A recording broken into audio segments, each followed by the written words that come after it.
Hey, I think I'm live. Wow, I didn't mean to go live like that. How's everyone doing out there? We are here for the Disc Golf World Tour. Yeah. Oh, hold on a second. It's asking me all sorts of fun stuff. Basically, sorry, let me give a quick explanation of what's going on. So we are not live at the USDGC. Clearly, you can see that. Terry Miller had a last-minute call-out. He's flying out east to attend a funeral. So I just literally got notice of it 5 minutes ago. I had this all set up. I planned on coming out to do this with him, and now I don't have a co-host. So I'm going to log into the live chat because it logged me out here when I logged into something else. And I'm going to have get that set up here for you really quick. I didn't mean to make it go live like this, but now that we are, we might as well just go with it. So we're going to catch me with just a few minutes earlier than I'd hoped, so I can put my password in here so no one can see.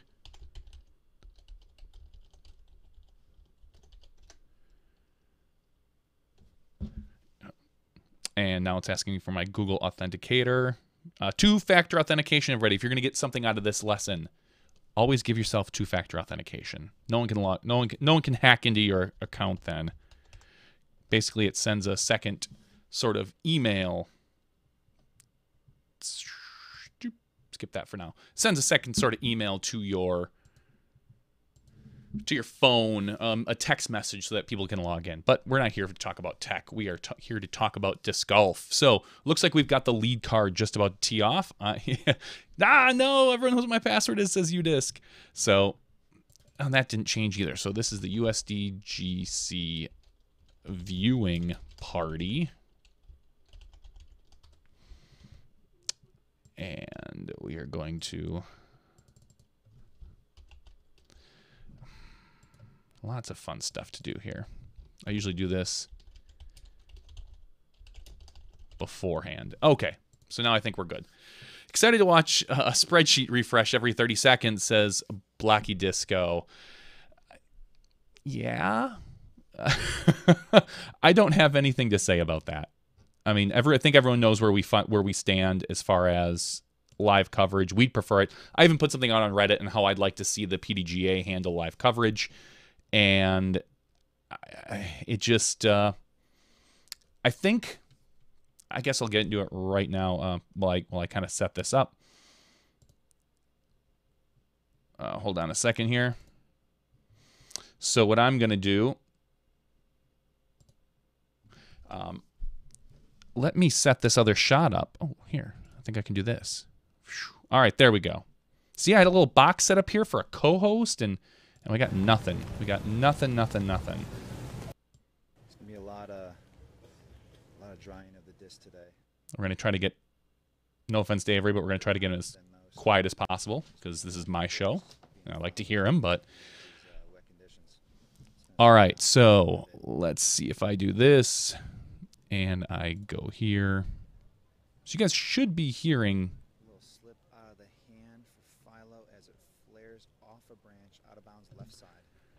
Let me see if this is... Very unfortunate kick.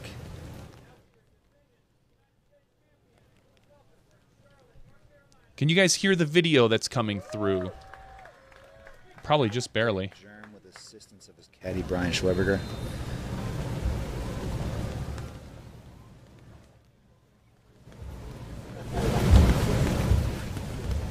Wow.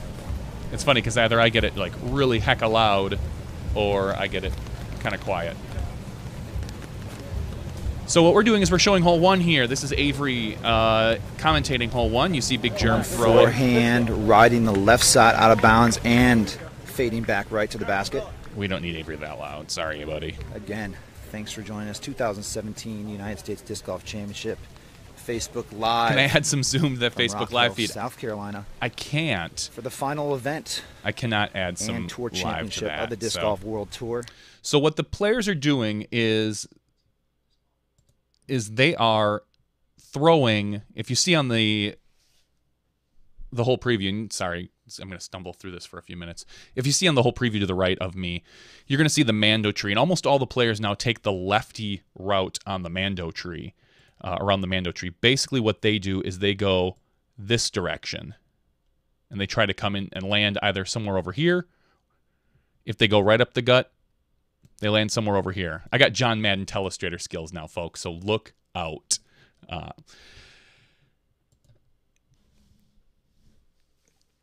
I want to do a call-in as well. I don't know if anybody can call in or not. We'll figure that out too.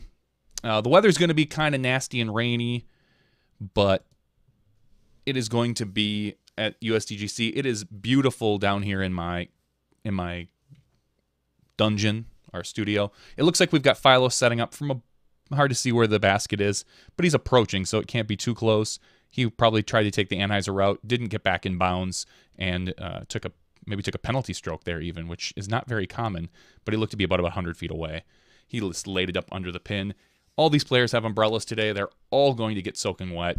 There's going to be a lot of drying of discs. It's going to be a very slow-moving round. If we see what we normally see, we're going to see Avery do live from holes 1 through 4, because 5 almost always has a backup, pick it up somewhere around 11 or 12, and then do live for the last 2. So I'm excited. Oh, yeah, I know. Shea Butter says, I'm fancy with my Telestrator. True story, I've got a Microsoft Surface here, but I don't have a pen. I wanted to use a pen for it so I could have it right here, but instead it didn't work out because this one doesn't have a pen built into it, and now I'm just doing it on a computer over here. So I have to use my mouse, which is kind of fun. Let's get all this set up. Here we go. Just want to move things around so I have everything going. Yeah, Smashbox, and you just have spoiled us. We've been spoiled with a lot of instant updating, and we're going to get the instant update from the lead card. That's for sure. Let's get Avery back on the mic.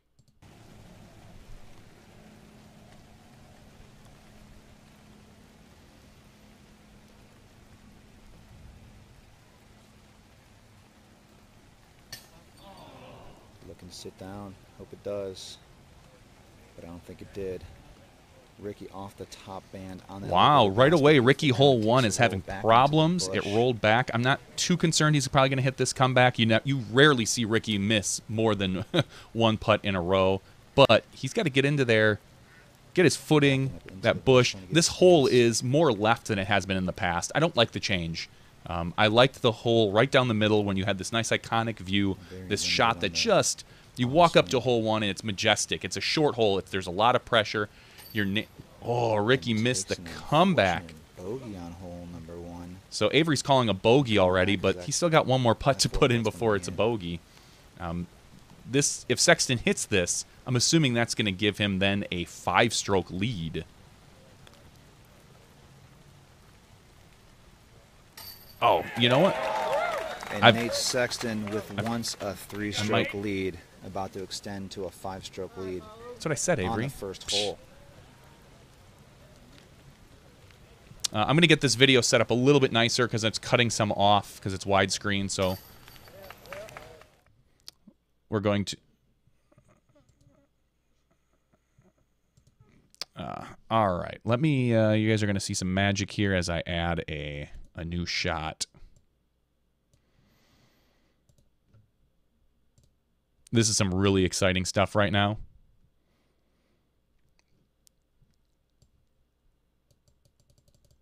So who do we think is going to win? Sexton now has a 5-stroke lead, but we've seen Sexton go into the last card with a 3-stroke lead in the past and give it up. A 3-stroke lead isn't much to write home about here, but a 5-stroke lead, eesh, I don't know how you get over that. I honestly don't.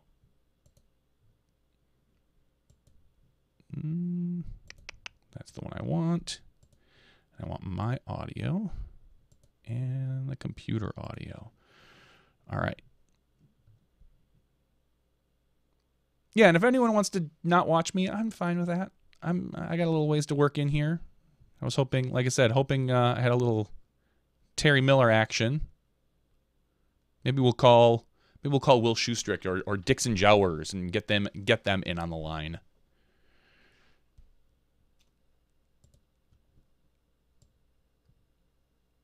Crop it that way.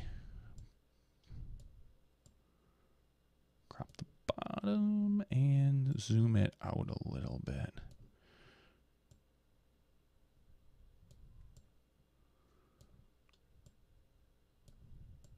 All right, and we're going to zoom that in, and we're going to make me smaller.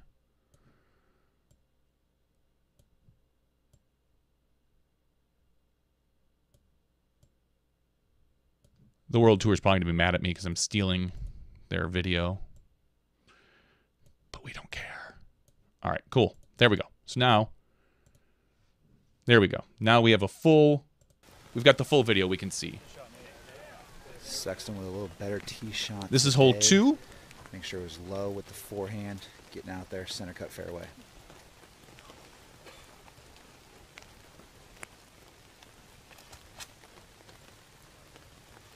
Germ going forehand driver as well, leaving it a little high in the ceiling and catches a late branch.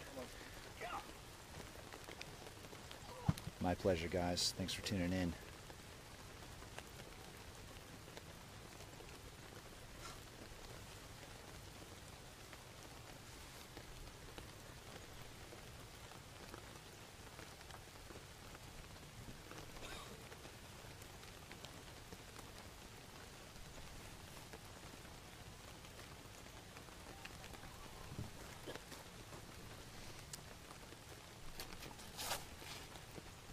Ricky Wysocki with a quick release, getting the big turnover carry.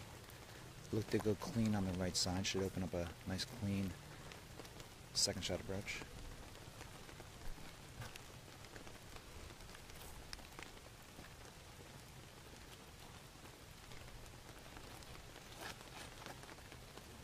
There we go. That's what we need. We need the Smashbox logo on this. Philo as well. The turnover distance driver. Crowd seems like the last trees and getting that straight carry finish. You're gonna see the players taking their time, getting their disc dry, but once they step to the tee, they're pretty quick on the. All right. So this is hole 2. A lot of you know that they've added the extra poles here on hole 2 now. A lot of the players will try and take a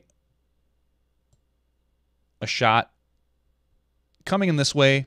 Rollers tend to roll into the hazard, which is why they've made the hazard so big. Then from here, they either end up over here. Most of them at this point will take the forehand and attack the green. But with our new, I can draw the dots in here. They didn't put them in here. With the new poles, it really causes a problem when you land over here. We've seen in the past 2 days Nate Sexton take what we thought was a perfect shot, end up right over here, and hit that last pole, which I think is a travesty. The fact that he had 2 good shots and still left him with kind of a garbage putt that he had to straddle out from the side to. Maybe a little scoring update if you can. Always good to see him posted. This is what I think is kind of funny too. We hear a lot about. We hear a lot about how they don't feel that live scoring is necessary, or not live scoring, sorry, live coverage is necessary or requirement. But then I hear Avery all the time ask for live scores. One of the things that we provide with UDisc is live scoring right on your screen, so you don't have to flip between apps and stuff like that. So, but this isn't just a why we're better than them, because we're not. It's just different. Over the OB, getting the fan skip right. Looks like he almost drained it on the skip. All right, so now... Very nice aggressive play by Big Germ on the forehand approach. Someone asked, did Eddie Vedder die? No, those are just... That's just the Seattle scene. But he's at the bottom. He's the last one left. They play or how conservative they play, depending on the conditions, and obviously situational. Ricochet says that Nate will finish this out. He's hitting all his lines, and with the Firebird, he's staying in bounds. 5 strokes helps out a ton. Yes. Now, this is where Nate has left himself every time, but every time what he does is he comes up short of the basket, just a hair to the right. which is where these poles give us a lot of problems. Poles that no one's a fan of. Not one person other than, I think, Harold and his son who designed it. The pros aren't all going to say. Sexton going forehand. Some of them are going to keep quiet. Some of them say they don't like them. I just think it's a bad idea. Fortunate skip off the top rail of the out-of-bounds area. Back right inbounds. A little riskier shot, but that's the shot. That's their strength. Got a lot of forehand throwers on this card. Very similar to yesterday's card as well.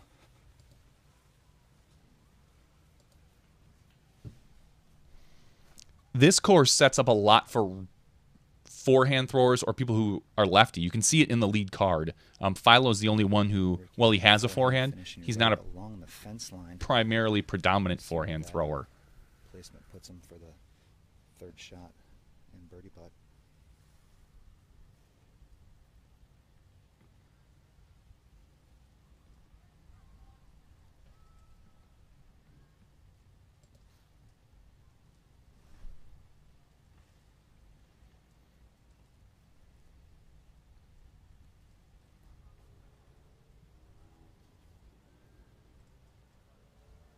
Philo leaving it short into the ground. You could see Philo lifting his arm saying, get up, get up. The circle, right side. But now he's going to be on the right-hand side with those poles in his way. He's going to have to find some sort of straddle and hope to get lucky. That's not what those poles are for. That's not what the explanation was, at least. Sexton and Wysocki. Seen Wysocki play really well in the adverse conditions, being rain and wind. He seems to dial back his game sometimes, but obviously when that putter is hot, he can capitalize. But then again, Nate Sexton, born and raised in Oregon, he's used to the rain. This is like a nice sunny day in Oregon, so this shouldn't bother him a bit. And obviously he can use that to his advantage, being in Oregon and playing in this kind of thing many times a year.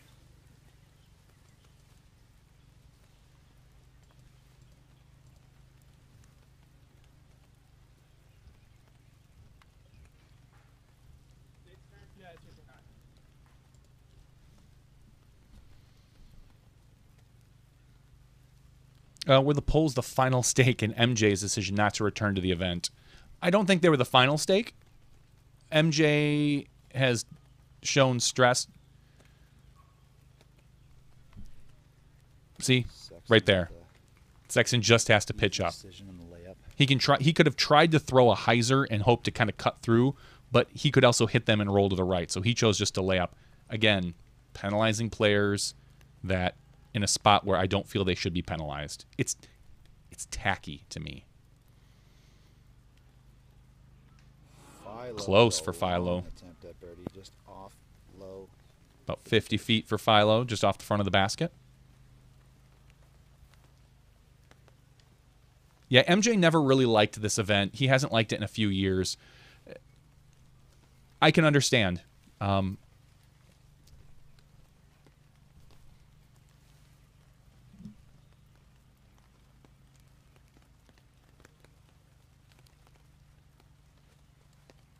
Ooh, Terry wants to know if I can bring in video of him for the show.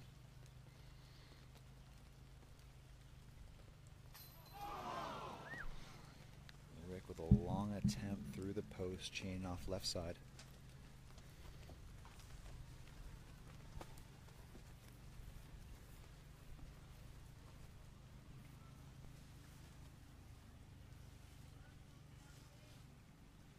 Clearly, the closer you get to the pillars, the easier it is to get around them. Or through them. Or in Germ's case, he could almost go over them. Nice, Coling with the phenomenal second shot forehand. Knocks down the birdie. Getting 3 on hole number 2. So we got a bunch of tap-ins here. Nate leading the way. Oh, I thought you were asking if you just pick up. Yeah, you can just pick those up. You're good. You're good. Players joking around. All right, what we have next is hole number 3.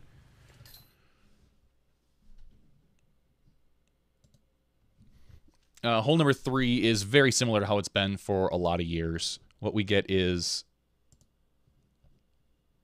let's see if I can do this here. We have the tee over here. Most players are going to throw a forehand out and around, try to land, in general, just past the basket over here. This is where the sweet spot is. You don't want to end up over here. That's garbage.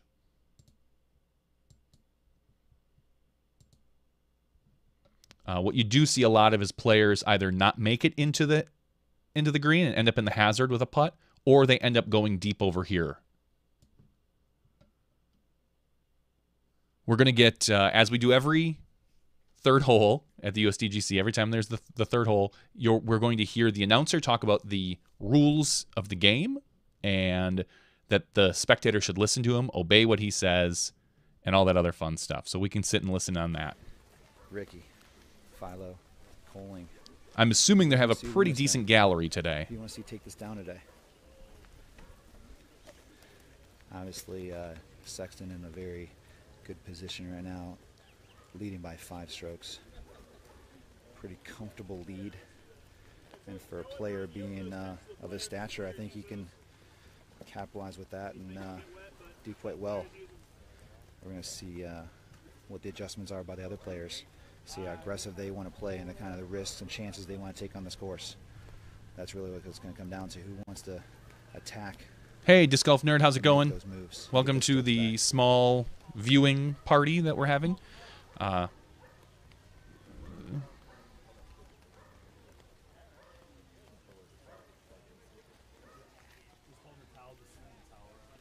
going to do a lens clear as well. It doesn't look too bad, but I'm going to do a little lens clear real quick.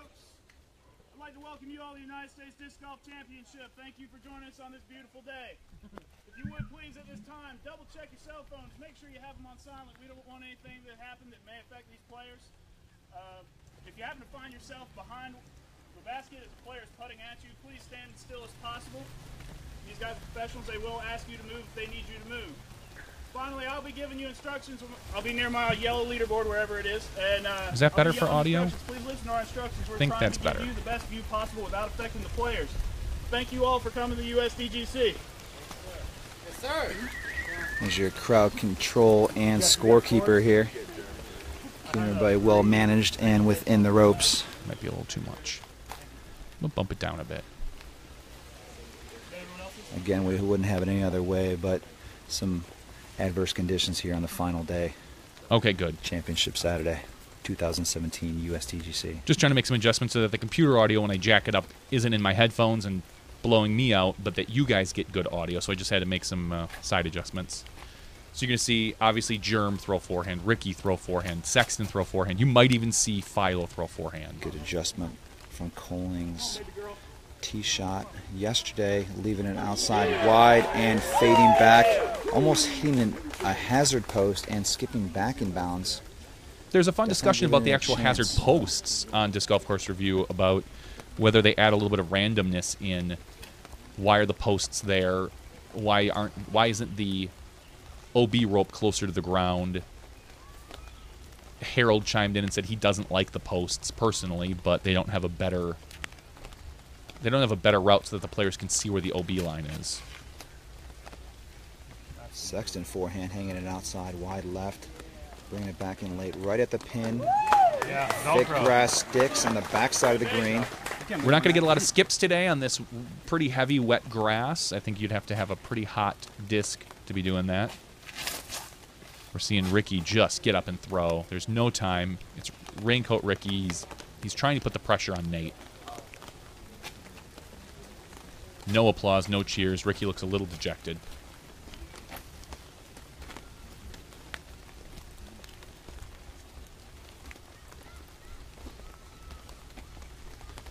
Philo's known for being meticulous on the tee, so I think we're going to have to bear with that for a little bit.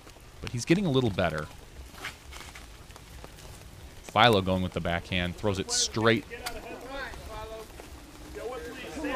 In the last 2 tee shots, Rick pulling the forehand shot That tight is the problem with inside this right, hole. finishing in the woods.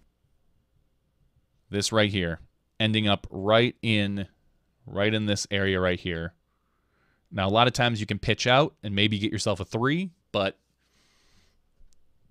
it's... Yep.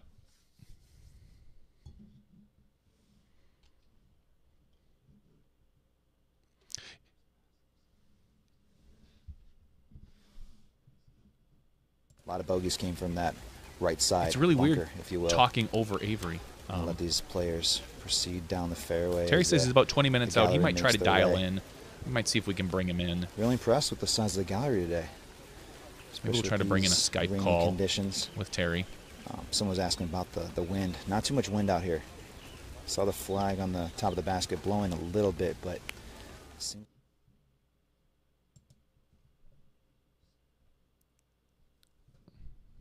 we're going to take a look at some of the scores here. Right now, they just finished hole 2, which this is not up as up to date. USDGC umbrellas. Sorry, Umbrella there's sales no are up UDisc. Right now, Sexton has a 5-stroke lead. He's going to increase that lead right now. It looked like he was pretty close to the pin, and Ricky's going to have to pitch out. So at worst, he's going to keep that 5-stroke lead. We see Barsby on hole 2. The cool thing about this is I can also show these. Where are you guys chiming in from? Where are you guys viewing this from? I know it's evening in Europe. Disc Golf World Tour puts out these Instagram videos that we can kind of hop on and see where everyone played out. It might be real early morning. But thanks for tuning in. Thanks for watching. Final round, 2017 United States Disc Golf So we can pop back and forth on that. I want to thank the Disc Golf World Tour for providing our cameramen today, Avery Jenkins. Oh, UDisc. No, UDisc says he could make a scorecard on UDisc Live and enter the scores in from the video and have them up slightly even more live than them. I don't want to poke a bear, buddy. As fun as that might be, but you're good. We're good. We can rely on the World Tour videos. Someone's asking on the chat board, on the World Tour chat board, whether or not we're going to get the full round today for live, and I'm going to go with a big fat no. There's a birdie putt. The World Tour in the past told us last year that one of the reasons they didn't want live was they didn't want to take eyeballs away from their recorded coverage. They didn't want to split the eyeballs, as they called them. See me rush that putt a little bit. I don't buy it, but not if they're doing this, at least. I mean, you're still getting thousands of views on this. So we saw Big Germ miss his putt. We're seeing Sexton. You can always tell it's Sexton by the way he flips the disc.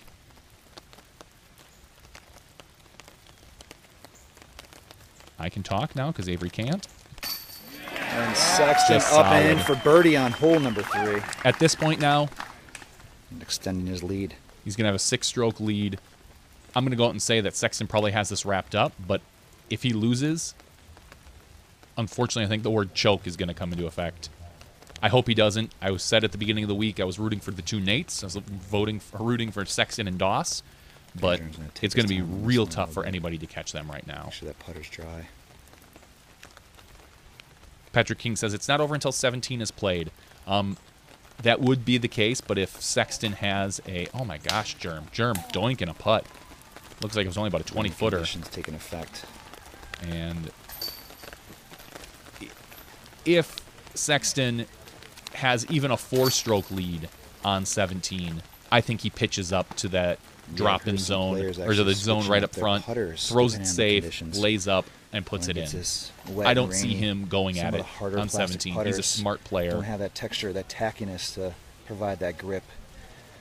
And Germ is Ricky would have to get close. KCP2s, and they are a very hard putter, and that could play into maybe the last couple putts, maybe slipping out of his hand a little bit. So I see a lot of players maybe using.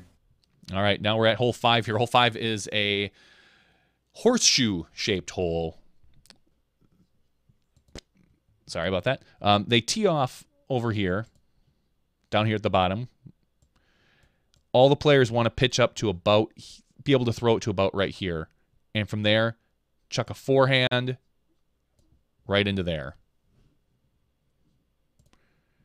Whoops. I accidentally ended the World Tour video. And I just wanted to mute it. This is a par 4. Hands down, this is a very tough hole. It's very tough to get past this tree right here because It's a slightly low hanging. You're going to be able to see it. No, you're not going to be able to see it because the where Avery needs to stand in order to take care of stuff. But a lot of players get caught up here, have to pitch up, and then go over. You see some people throw down rollers. I don't think you're going to see it today in the rain. I think you're just going to see everyone play safe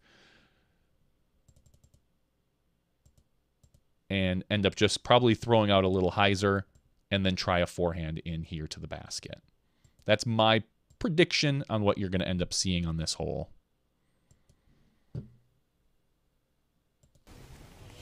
Hole number 4. A little over 450 feet. It's got a low ceiling, very tight tee shot. You see a lot of forehands either go inside or outside those trees. Sexton leaving it a little tight and a little high, carrying through the trees. And the crazy thing about this hole is you want to drive it to about where we're standing here to get the right angle on this next shot, dogleg Mando to the right. I'll show you a little better visual once we catch these tee shots. Philo next to tee.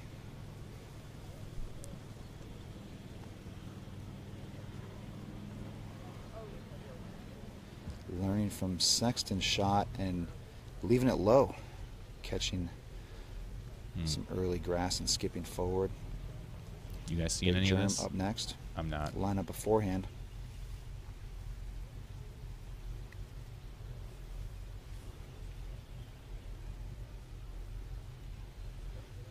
Leaving it low as well, but getting the angle and the forward skip. That's tough. He's just short of the opening. He should be able to throw quite a hook around that corner. You see some players when they end up short, they try to lay down a cut roller to hammer down and cut hard right to give them an easier approach just to take the par.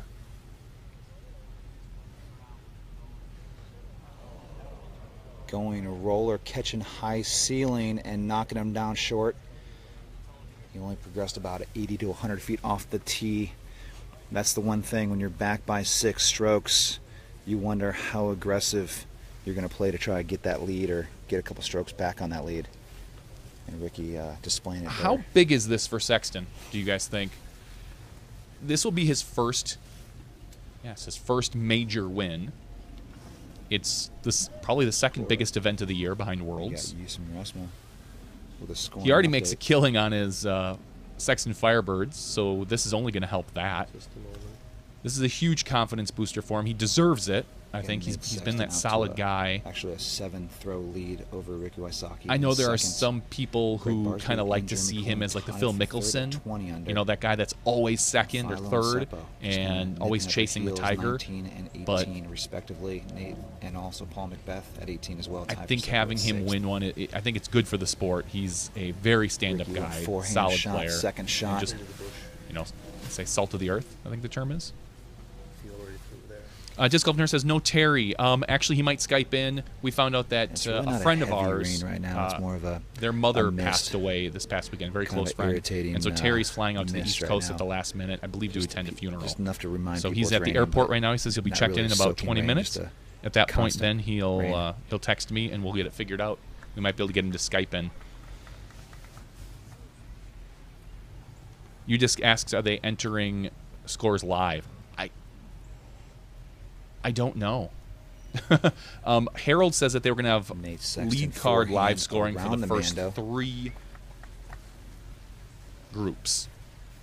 They used to just have 3 stations throughout the USDGC, and now they have 6. But my understanding was this was supposed to be live. Philo's second shot as well, getting it around the Mando, up on the you see the tree, fairway. That big tree that's off to the left, right here, you can see, and that's a Mando tree they need to get around. They cannot drive. They cannot miss that Mando around this or Mando with a forehand. Or they go to the drop skip. zone, I believe. Trying to get around back to the right on this very difficult pin position. Yeah, the cell coverage isn't that great. I did notice in a couple spots on Facebook, I went to go check out the settings, and it doesn't look like it's getting above 360p. Whoops, sorry, everybody. So I don't know if that's cell phone coverage or if that's just some setting on Avery's system that is stopping the higher quality, your 720, your 1080p, because I know Facebook Live can do it. I just don't know why it's not showing up. It might be some cruddy cell signal for whatever provider Avery has. Jacob Wilkins says, hey, that he's live streaming weather radar. And I noticed that sometimes I use that during weather delays. I have for the Disc Golf Pro Tour. I have hopped on for weather. I don't think... Oh, Germ is glowing now. Big Germ trying to get that tight line around like the Avery's Mando. got a little bit of catches the condensation on his Mando lens. tree and flares out to the right. Sorry, out to the left. But inbounds and... Yeah, so sometimes I do put a little weather. It doesn't appear that we're going to get rained out. I think it's just going to rain off and on. The weather is like 50% chance of rain the entire day. It's going to be off and on.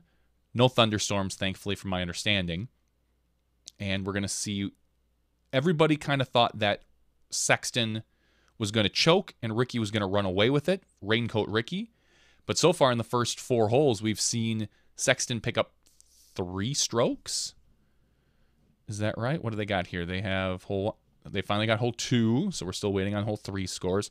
Picked up 1, 2, and he might pick up a 3rd one here. So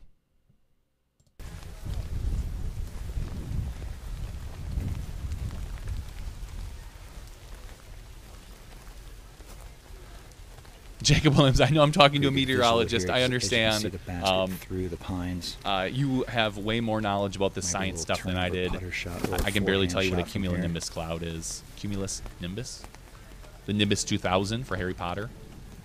I don't know. I know that the moisture falls out of the sky. But I'm always willing to take your information. There's no hurricanes this year.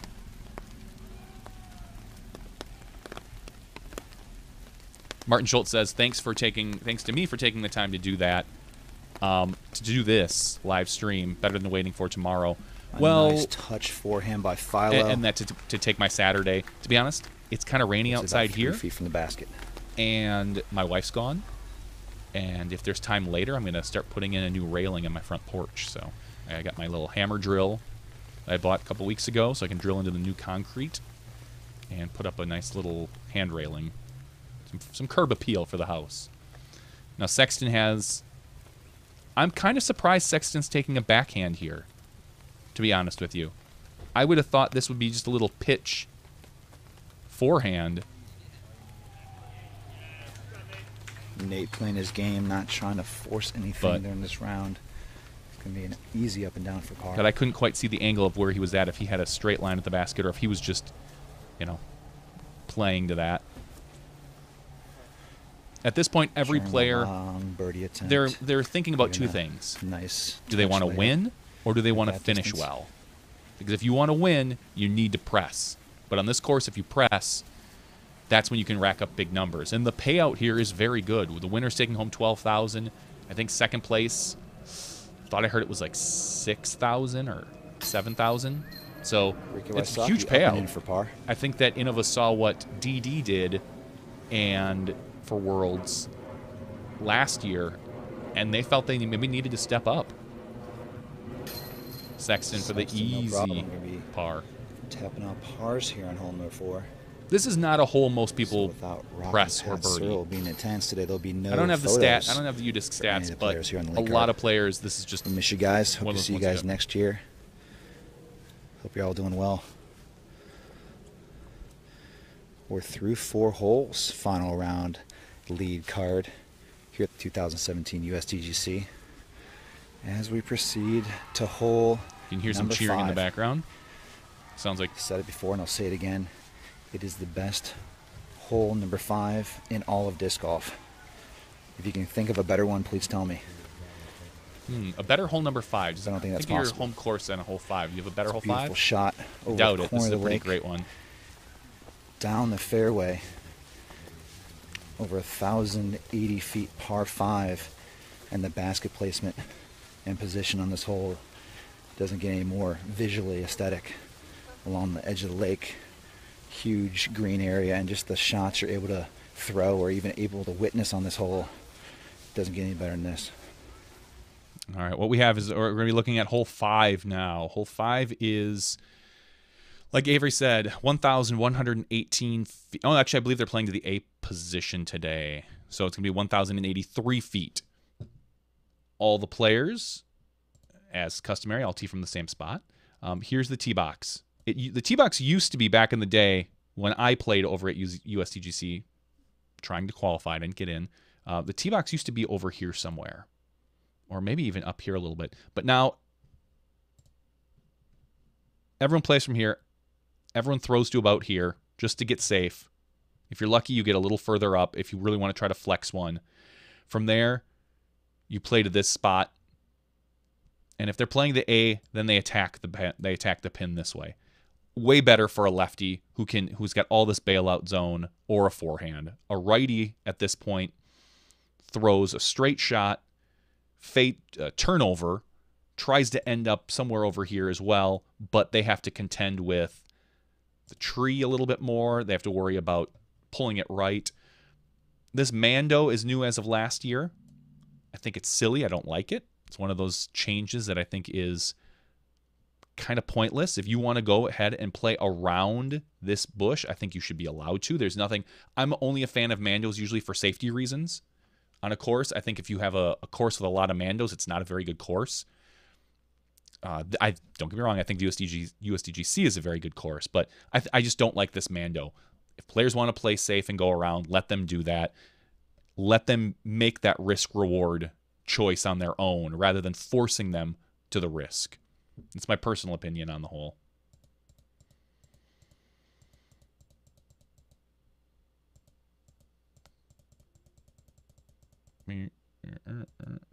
Apparently I can't. Oh, there we go. All those went away now. So let's get back to Avery.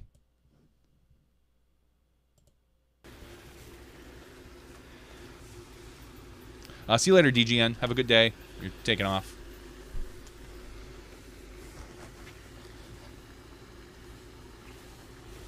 Yeah, oh, yeah, 2017 Pro Worlds. I'm going to say 12K and 6K. Thank you, Sean Sinclair. I didn't realize that the Pro Payout this year was that much bigger. The corner of the lake. But USDGC is never an event that wants to be second. Just a beautiful visual. And that's Innova in general. They do not like just beyond appearing like they are chasing across the pond or across or being the lake. second fiddle to anybody. Actually, about and they haven't in the short past. Those cars they've gotten there, used to it. See that. So now that we see a lot of these other people stepping up, nearly 1,100 feet it's away. forcing their hand, which is good. Competition is wonderful. It helps us all out. Aaron Woodley says Terry's always interrupting you. It's okay. You know, I'm used to it after this many years. I don't know what I'm going to do when these guys stop playing. Or when Avery stops showing. I hope he continues. Sexton throwing what looks to be a... Jacob Wilkinson asks, am I using OBS? No, I'm using vMix. Easily in bounds in play.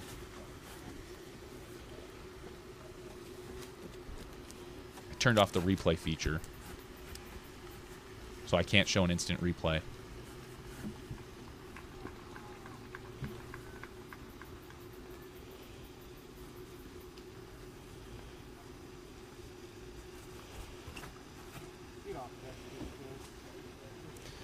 Philo's not having the round. Throwing a low driver, catching one of the first trees on the right side bank and carrying through forward.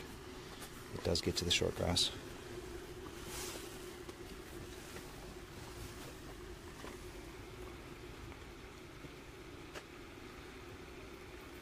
Right now we see a couple people making a small charge. Ulabari is at looks like 3 down through 4 down through 6. 3 down through 6. I'm sorry, I missed that bogey. For it to fade back left. Seppo 3 down through 5. And the skip getting center cut fairway. Macbeth 2 down through 4. Great tee shot by Big Jeremy Colling.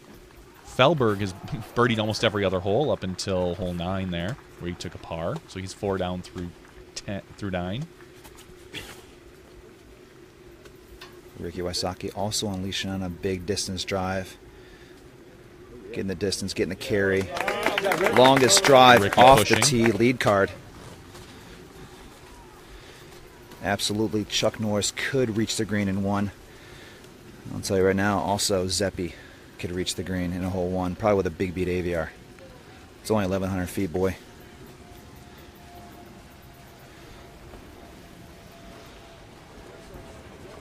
Looks like they've got a pretty good As we crowd, regardless of the proceed weather out there today. to work our way through the gallery here.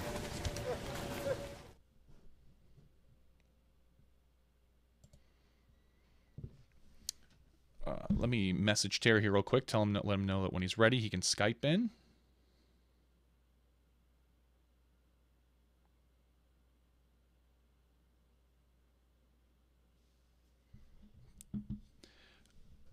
So most of the players, like I said, ended up right over here, except for Ricky, who made a push and is out over here. I don't think it's going to help Ricky out too much because you're going to see Sexton end up over here. Ricky's going to end up over here. No one is going for the green in 2. I'm looking at hole 5. I don't think there's been a single eagle all weekend. I can scroll through to... Actually, you know what? I can show you guys as well. So what we're seeing... hole 5 so far. Looks like we can get to the bottom. It's averaging... Ugh. This is the problem with auto refreshing pages sometimes, that it wants to go all the way to the top when I want to be at the bottom. Round 4 statistics, hole 5 is the 11th most difficult hole. It's averaging 5.33, 19 birdies, 0 eagles today, 32 pars, 19 bogeys, and 7 double bogeys, and 3 others, which is more than triple bogey. So it's a very difficult hole. Again, Mando, not required, not needed in this case. Let the players decide.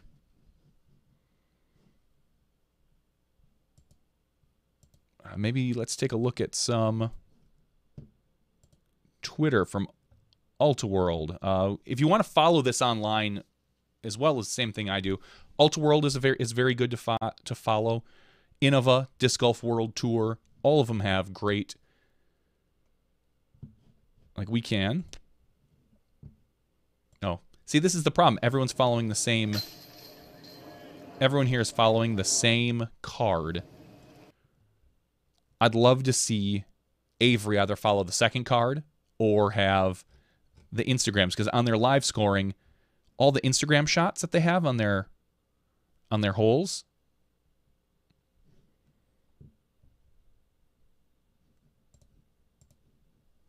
they're all of the lead card, which does us no good because Avery's giving us the lead card right now. So I'd like to see the Instagram guys go to the second card to give us more of an update there. But woulda, coulda, shoulda, want. These are things that that they can work on for sure in the future. Have more people, more volunteers, all the other good stuff.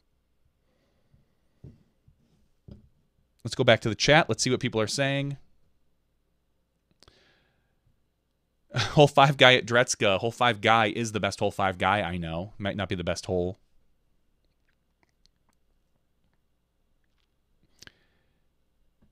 This commentary is going to be awesome when Jomez gets it out with Germ and Sexton. Sexton's going to be able to commentate his own major victory, assuming everything goes as planned right now.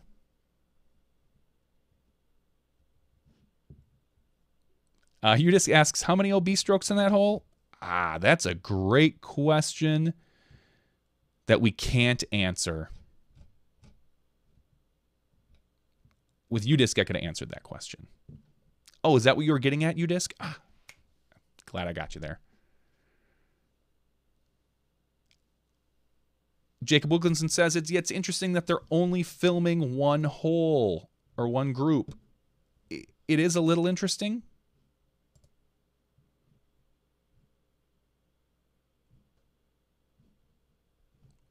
I said that if there was someone...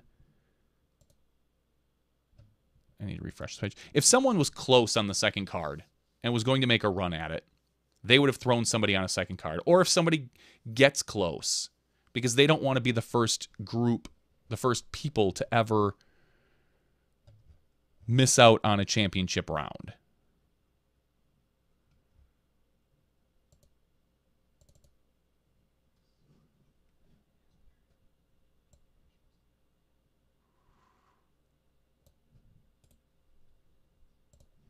Let's get back to Avery here. Looks like we're at some approaches. Big Germ stuck up against a tree.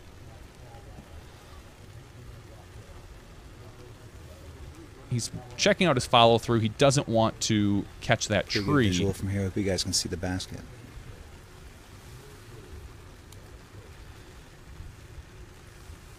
This is a pretty big throw in the rain.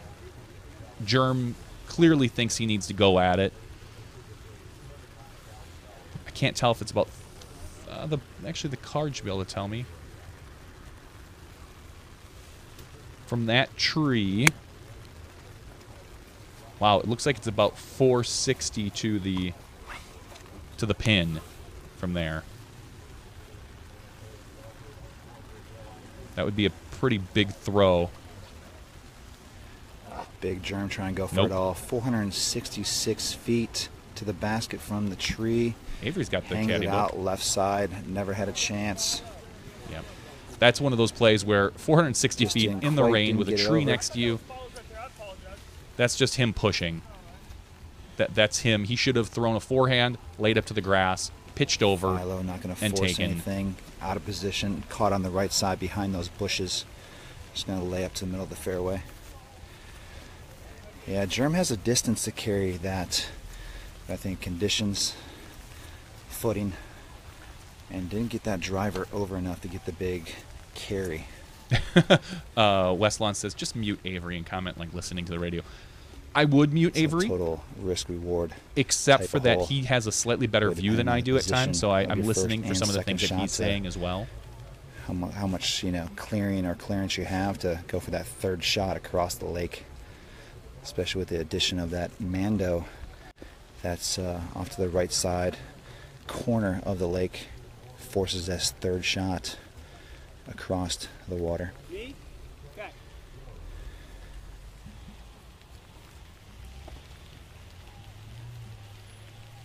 We got Sexton.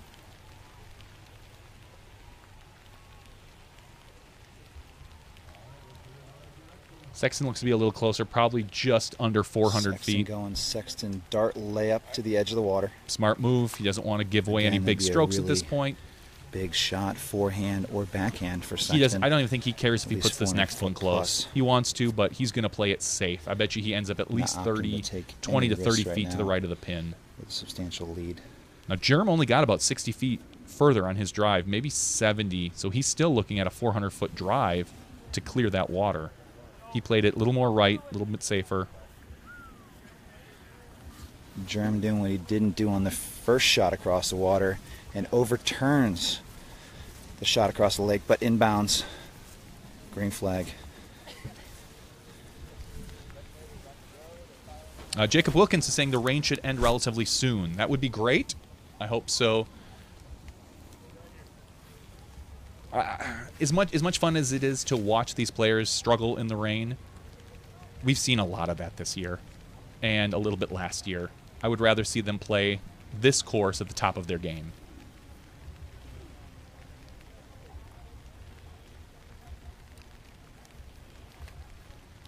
Philo turning it over off to the Fourth shot. right.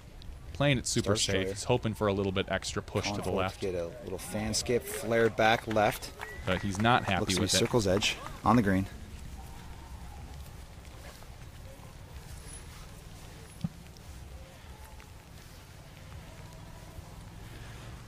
So here's where Ricky's second shot landed. This is a huge Just second shot behind for Ricky. Nate Sexton's third.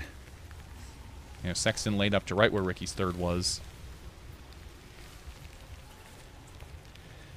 Taking no time, pulling the trigger, going directly at the basket. Fading really hard to the right. Looks to be just outside the circle. Inbounds, gonna be a long putt from there for birdie.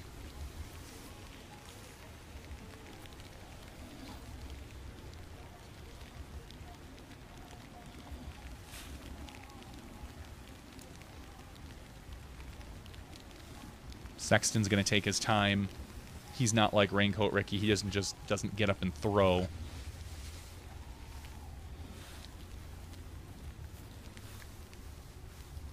Bob D asks, is this the only live feed? Yeah. The Disc Golf World Tours Facebook is the only live feed that I am repurposing for a viewing party. I kind of assume that if they don't care about the viewing numbers, that the extra couple hundred of us might at the pin, and almost throws it in on the dagger. Wow. Skipping a little long, backside green. He went long and green. As we proceed to the green at hole number 5. Got a pretty nice sized gallery here. Joined by many of Disc Golf's media elites. We got Steve Hill from Ultiworld Disc Golf. Look, we got Steve Hill. How you enjoying the action? It's great, man. It's developing rapidly here. Yeah. What do you think about that 7-stroke lead that Sexton has right now? Man, I know if I'm Nate Sexton, I'm breathing a lot easier. So. All right. So all the players now are over on the green. We're going to see them. We're going to see the guys walk over to the green for a little bit, see where Philo ended up. Philo and Big Germ ending up to the right. They're going to have some longer putts that there's going to be no fear going at those. The water's far enough away that attacking this basket once you're on the green is completely safe. Go back to the board for a bit. The hurricane is really, really far away, says Jacob Wilkins. Correct. It's coming up. It hasn't even made landfall yet, has it, Jacob? I haven't been watching or paying attention to the news too much, so I couldn't tell you. Let's go back, and we'll get Big Germ attacking for his... I believe if he hits this, this would be for par. So he's going to end up with the bogey. Another long bid and lay up to the bottom of the basket. So Philo, Sexton, and Ricky all on the green. Last time I was over at USDGC was a lot of fun for me personally. That visual I was talking about, because I was able to looking back across the green. I was able to just cruise around on a golf cart with Disc Golf Planet. I attempted to qualify, failed, and decided that before going there, I knew I had a job with Disc Golf Planet, but I told them, if I can qualify, you're gonna lose out on me. But I also thought that even if I qualified, odds are I would end up very early tee times every day, and I could play, and then Philo airballs that putt just to the right. You got to wonder if Philo thinks about his speed and speeding things up, because he's been a notoriously slow player. He made some comments in the media earlier this year about speeding up, and since then he hasn't really been finishing really well at these bigger events. So I don't know if there's any correlation to that or not.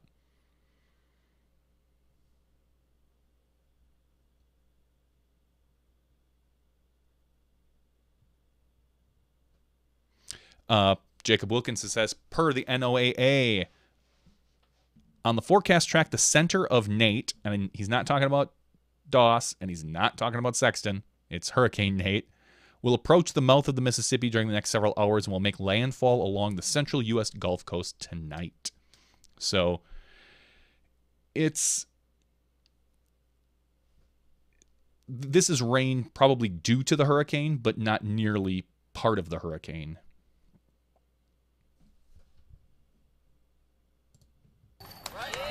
And Sexton in for the conservative layup par. Yep. Taking a 5 and number 5. At this point, Sexton could par out and still win this event. He just needs to stay away from big numbers. This must be really good. Picking that up, really nice.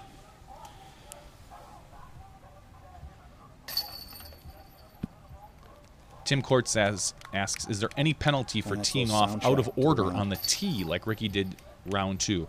There's a warning, but ultimately there's not a penalty. Did you request this song to be played while you're playing? I did. Usher? I like me some Ursher. Ursher. They do have other sports being played right here at the sports complex of Winthrop University. A lot of lacrosse, soccer, and baseball.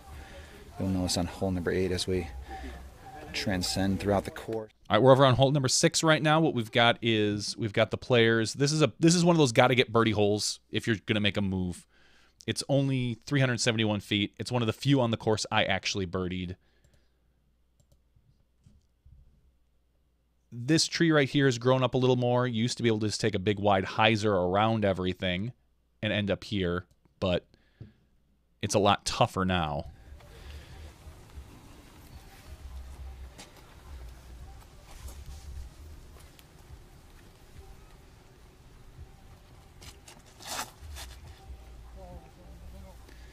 Ricky Wysocki hanging it out wide right side. I don't know if he's going to have the distance with that. On the big the spike, height that he Heiser got. sticks it about pin high. All right. Inside the circle. Nice aggressive play on the Heiser shot by Ricky Wysocki. Yeah. This is, like I said, this is one of those got to get birdies. I think you're going to see Nate throw something conservative, play his game plan. He's going to end up about, if I were to take a wild guess, straight at the basket. Probably not take anything too overstable because of the OB all off to the left. He doesn't want to skip in there and give anybody any breathing room. He's fine with a par. Even if Ricky takes a birdie, he's not going to be able to deal with a bogey. Sexton going straight at it. A little wide to the right, getting that flare skip left back. Should be right on the ridge where the grass meets the sand. Should be a green hit inside the circle. If he's on, if he's where the grass hits the sand, it's about a 15-foot putt. This course is open year-round, but it is not available in this configuration, and a lot less ropes other than any other time in early October when they max this place out, add additional holes out around the Coliseum, and put in all kinds of OB. But it is available as a 9-hole, I believe, around the lake.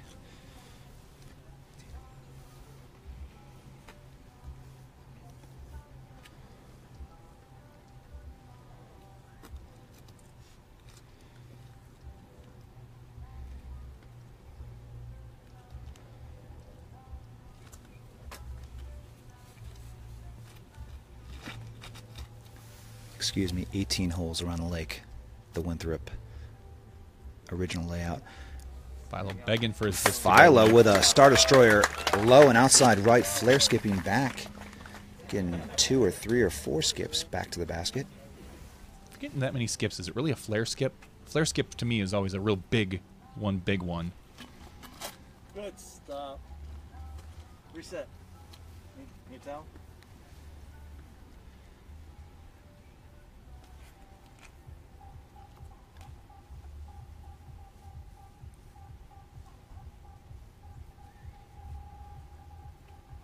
At this point now, Jerm's thinking about the wetness of his disc. It wouldn't surprise me to see one slip. Oh, give me that Heiser. Jerm appears to be throwing a champion Thunderbird. Getting the straight carry and skip. Didn't get the flare skip back left that he wanted, but he is pinned high with a long attempt at birdie. Got a nice electronic soundtrack here as we're playing the final round.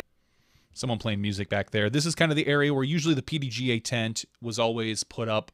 There was refreshments and things for the players here and or right before 7. Ricky's got some big feet. He does. Ricky's just big hands, big feet. But not extreme. I mean, it's hard for me to judge. I'm 6'6", so not extremely tall. Some always wonder if it was a good stop. No one will ever know. Yeah, what if you had let it just gone at it and not stopped? I'd say you can say it's a good stop if you park the next shot. That's the only way to know that it was truly a good stop. Because the odds of an ace are very, very slim. My guess is that Ricky's caddy is his little brother. That's usually the one who gets him on the 4th round, especially for these major events like Worlds and USDGC. Let's bring Avery back in. Nice aggressive lines. Either spike Heiser outside wide right or with a low line straight carry. Now this is a dangerous putt. I've seen people skip off the top of the basket, hit the rim, and jump into the water. Ultimately, you have to go at it because you have to get the birdie, but you can't attack it. What we've seen Ricky do in the past, go hard.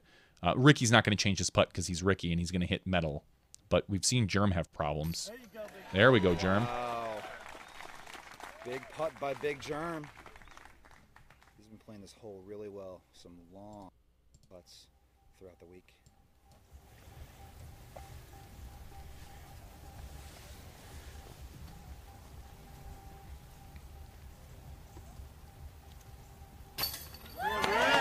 And Ricky, no doubt, No questions. knocking down the birdie. These should be routine for all these guys. See this white circle, 15-footers, should be all day long. It's impossible to catch Nate as long as he keeps doing this.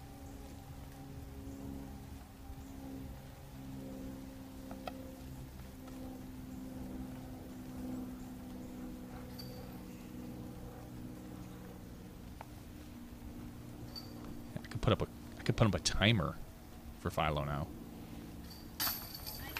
Philo taking advantage of the big skip and knocks it down for 2 on hole number 6. Having CTP and having a 7-stroke lead, or 6, or whatever he's at now, you know things are going your way.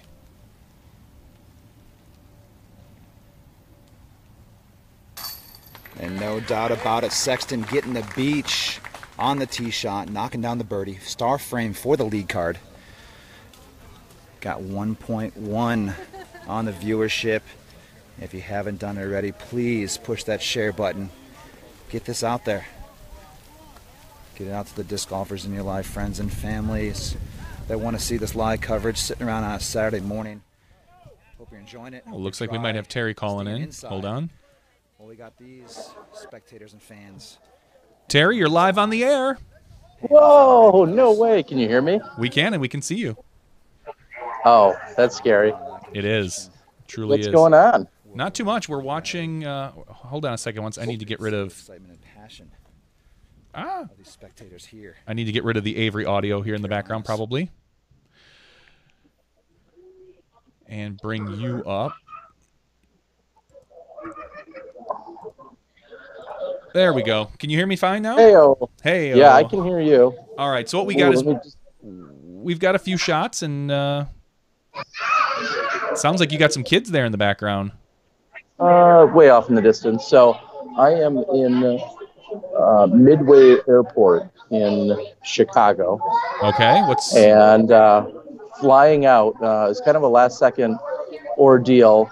A good friend of ours, John Pecunia, his mother had passed away a week and a half ago. And I am flying out to his place tonight in Norwalk, Connecticut. And then we're going to get in the car and have about probably a 16 to 18-hour drive back. So I'm basically a hired co-pilot. All right. So how are things going with the scoring? I haven't been able to see what's going on. It's going okay. Sexton has just pushed himself out to, I think, a 6-stroke lead. Hold on once here. Uh-oh, look at that. There's some fancy stuff. Nice. Yeah. Looks like they're teeing off on hole 7, the bamboo hole. This is the bamboo hole. Ricky looks like he puts it in between. Very nice. I saw that Sexton opened with a birdie, Ricky opened with a bogey. Yeah, Ricky then I think they went par on hole 2, and that's as far as I saw. Yeah, hole 1 recap. Ricky put it to the right of the basket, threw one up, hit the band, it got out and rolled down into the bush, where then he missed about a 20-footer with his feet in the bush, maybe 25-foot uphill into that bush. Ricky then on hole 2 parred it, as did Sexton. Sexton got those poles got in the way from him again. And then hole 3, Ricky threw it off to the right into the trees. He just sawed off his forehand. Did Sexton par or birdie hole 3? Believe I have it up here. Pretty sure he birdied hole 3. Sexton birdied hole 3, then he parred hole 4, and he parred hole 5. He laid up his third shot to be to the edge of the water on hole 5. Okay. And then hole 6, he was CTP. He was in the sand. Wow. Yeah. Impressive. It was a star birdie. Everybody got it. Wow. On hole 6. On hole 6, yeah. Everyone threw a perfect straight very shot. Impressive. And as Avery says, Flair skipped to the left to put it close. Come on, man.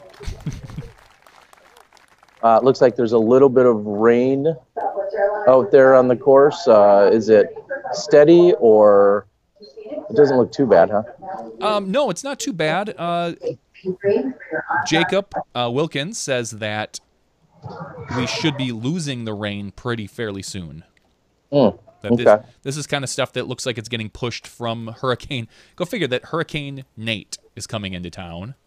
Yeah, it is. Little ironic, but on the course, Hurricane Nate is just not giving anyone a chance to catch him.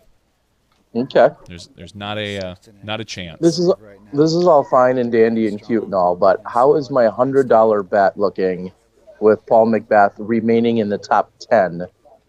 As I claimed earlier this year on our show, Macbeth is Macbeth 6 would not over. finish outside the top 10. Macbeth is 6 over. And, No, he's not. And is dropped down to 16th. Seriously? No, he's 2 under. He's maintaining 7th place. He had a birdie on 2 and a birdie on 4. Okay. All right. I mean, champions and such are great, but when I've got $100 riding on this, No, the rest of the year. I understand. I'm going to do this here. I also saw that KJ Nybo had just, I think he went like lights out, like getting the first 5. Oh, and then struggled after that. And then he went like bogey, bogey, bogey. But I could have swore I saw real quickly that You're right. he opened up with like 5 under par on the first 5 holes. Yep, he was 5 for 5, then a par, and then 3 bogeys. Okay. So it looks like Germ missed the Mando, or hit the side. Yeah, tough to tell there. One thing that I think is really interesting, and I don't know if this happens anywhere else in any other tournament in the world, is that when you miss the Mando left or right here, you actually can choose which mandatory I think that you go to. You could go to that left side where Germ is, or you could go to the right side, even if you've missed it left, which is just so, it's like a double drop zone or optional drop zone. Yeah, I don't know if that's done anywhere else in the world. I've never heard of it. I've never ever heard of it. That occasional that optional drop zone. Yeah, of choosing which one you want to go to, regardless of which side you miss.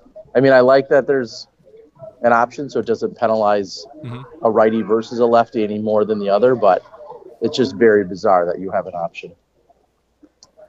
I agree. So yeah, I'm here at the airport. How many people are tuned in? I can't see anything. I think I'm seeing. We have 194 viewers. Nice. Yeah, Welcome everyone. It's not bad. I'm only going to be here for about 5 or 10 more minutes myself. The question is, Ricky hitting the top of the basket from inside the circle, not putting it in. if I log in and actually pay for the Wi-Fi on the plane, will the Facebook live feed be strong enough for me to actually view something? Well, it's a little poke here. It's only 360p, so Oh, that's true. I was going to say, maybe it's a... you're not getting 1080p video, so unless they specifically block Facebook video. That could be as well, because I'm pretty sure they block YouTube video. So it's a good thing there's no live YouTube video of the tournament, because we wouldn't be able to see it anyway. And I debated going live on Facebook as well, but I thought that might be... I didn't think that would have been a good move. No, I think this is great. It's great that we have 200 people that are partaking. Now the question is, Avery, I think at least yesterday, the day before, he signed off at this point. But here he is going into the sea of the gallery. Yep. Are they going to keep going along with it here? I would assume he's going to go along until his batteries run low. So what I've been doing now is usually before the tee off, we can do something like this, and we see the whole preview. Oh, wow. Yeah, I know. Pretty snazzy. Well, there's a novel concept. I know. So what the players are looking at doing is, you see there's the OB. I can mute Mr. Avery because they're actually at a backup right now. Yep, no surprise there on 8. Here's the tee down here. Players usually will try to throw something that ends up in the middle of the fairway, but if they flare out too far left, they end up in this OB. And this is red OB as opposed to yellow OB. So this is true OB. This isn't your hazard OB. And then what they almost all try to do is throw, well, these guys, other than Philo, are going to throw a forehand on their second shot around the Mando and up to the basket. Nice. But it's It says here 697 foot par 4. My guess is that you're going to see a few of these guys over par. I'm going to guess at least 2 of them go over par on this hole. Wow. I would take that bet. You think so? That does not happen. $1? $1 says 2 of them go over par. I will take $1 on that. All right. We got $1 bet. So we've got official John Madden stenciling on here, pencil on here, and we have gambling. This sounds like the place to be. This is the viewing party. That's awesome. So yes, it sucks that I can't be there, but I'm super glad to head out here to Connecticut to help out my buddy. It's going to be a long. Too bad this isn't going on tomorrow still, as we have a long 16 or so hour drive. But and I think, like I said, we're going to probably be boarding in the next 5 to 10 minutes. But well, that's awesome. I can't see. I guess is it because I'm on Skype? I can't see any chat. Probably. Yeah, that would be it. Yeah, because I'm not looking at the actual YouTube page. You're not looking at the YouTube. Right, anyway. Sean Sinclair says a backup topic to discuss. 2018 rules change 80205D. The lie is a rectangle that is 20 centimeters wide and 30 centimeters deep, centered on the line of play, behind the rear edge of the marker disc, which means previously you had what we just always assumed was a disc's width. So how much was that? But now we're getting a rectangular lie. You used to have 10 centimeters? Which was roughly, no, you used to have roughly a foot, just under a foot. Yeah, just under a foot. Yeah, roughly. Is that 30 centimeters? Yeah, that was about it. I don't know. Whatever it was just about a disc width. It was always a good reference point. You had, what is it? I don't know. Sean told us under a foot. 11 3/4 is what sparked, or 30 centimeters. Yep. 30 centimeters. Thank you. That's what I thought. So you always had 30 centimeters. So now we're getting a wider. But now we get 10. You get 10 centimeters on each side, and a disc is about 8 inches. Wow. So That's crazy. you can miss or you can, if you need to straddle out, you can straddle further because you can give yourself that extra approximate half a disc width. That is perfect. So next year, because now you have an extra 8 inches of straddle. So next year, I bet USDGC will. That'd be perfect because then they could just put post all around hole 2 because then you have that extra 8 inches of straddle. So true. So I would just totally encompass all of hole 2 with those posts because now look at all that straddle room you have. I really like that. I like the rule change because especially if you're going to, for a lot of par 4s that we play now, you see players, their plant foot might miss by just a little bit left or right. This will help negate that. You won't hear people scream about foot faults nearly as much. I mean, they'll still scream about them because people are people, but I think it does also help for people that need to straddle out. And wow, that's going to be, because it's always tough right now to determine if you're in line with the back of the disc. Then you're within that, we'll call it 12 inches, 11 3/4. We'll call it 12 inches. Now you actually get a little room off of the disc. And now arguably, somebody could say, well, I was straddling out and I was straddling 7 inches left. Well, no, it looked 9 inches to me. I mean, that, in some ways, I love it. I just wonder if it's going to add more subjectivity or not. I mean, it's the same concept. You're still going to have to make sure that you're within a certain parameter. But because it's an interesting change. Yeah, I love it for the reason you said, though, for the run-ups, because it's nearly impossible to try and throw a 3 or 4 or 500 foot fairway shot and hit that mark perfectly every single time. And I know that's part of the challenge, but when you footfall and you miss by what looked like an inch or two, now there's going to be that little extra leeway built in. Yeah, I mean, if you think about it, if 30 centimeters is just shy of a foot, that means you've now got 3/4 of a foot. So you've got about 8 inches. So about 4 inches on each side of the center play line to play with. Okay, that's how it's described. Okay, that makes sense. Show me, what is 8 inches again, Johnny? But you all right. There's a lot of anyway. Yeah. A lot of playroom there. Yes. So right now the current score, Jacob Wilkinson updates us. I was just about to go to Disc Golf World Tour and do that. Sexton's at 30, Wysocki's at 23, Philo 20, Colling's at 19. This, as I said, is Sexton's. Yeah, show me the scoreboard. All right. This is Sexton's to lose. Is that what you just said? Yes, this is Sexton's to lose. So it seems like it is. Let me do this. Boom. So you should be able to see the scoreboard there. The leaders, I know it's pretty small. No, that's fine. I'm on a small phone. Sexton's at 29. Barsby has jumped up by shooting. He's 5 down through 7. But we know he's further along than that because we're the players are playing a different hole. And he's at 23, tied with Wysocki at 23, and then Seppo at 20. So if Sexton loses this, is this the biggest choke job in history? I don't know, but I'm missing my damn plane. All right, guys. It's been real. I got to go. It's worth it to miss your plane for later. us. All right, thanks, bye. Terry. Hang up. I don't know how to hang up. All right. Dang it. Bye, Terry. Bye. All right, we lost Terry there. So we'll get back to Avery. Now, see, he comes on for just a few minutes and he wrecks all my shots. I already just announced it. I need to change all my shots. A couple guesses coming through. I see a Schwaberger was a guess. I see a Schustrick as a guess. I see an Anthon as a guess. All right, we're back. Big hugs. That's Jerry from Jomez right there. He is the man who likes to run all around. He's tiny. I could put him in my pocket.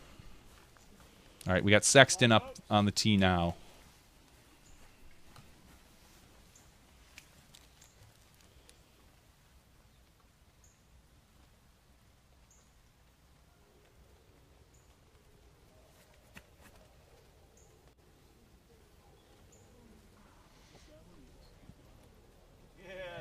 Sexton playing. Sexton forehand shot. We'll say safely aggressive. Is absolutely perfect.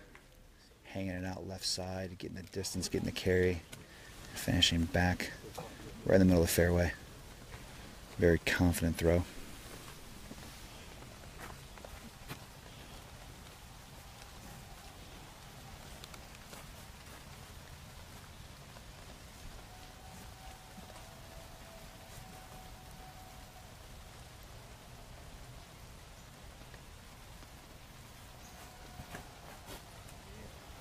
Philo, slight turnover star destroyer, hanging it out to the right side with a straight skip. Philo gives kind of a wishy-washy hand here, saying he's not sure, that he's not extremely happy with it, but it'll do. Ricky throwing Wysocki hanging out a forehand straight wide left forehand side, hyzer. and fading back right. Should be right next to Nate Sexton's drive.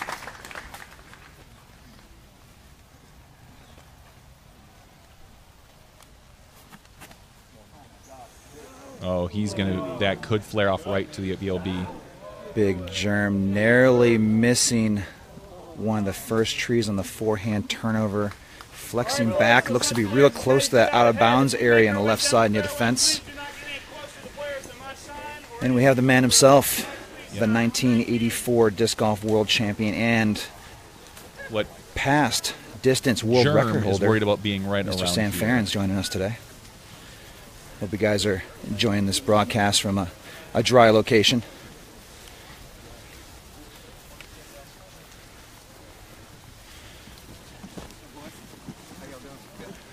There he is. What's up?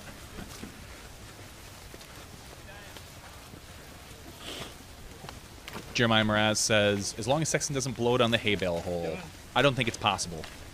I think that... Again, the rain is pretty consistent. If he has more than a 4-stroke lead, he'll probably go for just it. a light kind of marine. Yeah, maybe a 5-stroke lead. He'll probably go for the green. If Nothing not, too heavy, but I think he'll pitch up. I honestly think he'll throw it 70 feet in front of him. Jacket's trying to hold up right now. And then pitch it off to the right and just take a bogey. Not the kind of rain you want to put a heavy rain jacket on. Put it to the big fat part of the green and then go for a putt or just lay it up. I mean, playing smart. He wants this win more than anything. To get a major under his belt is huge. There are very few people in the past 5 years that have majors other than Ricky and left Paul. end, staying out of bounds.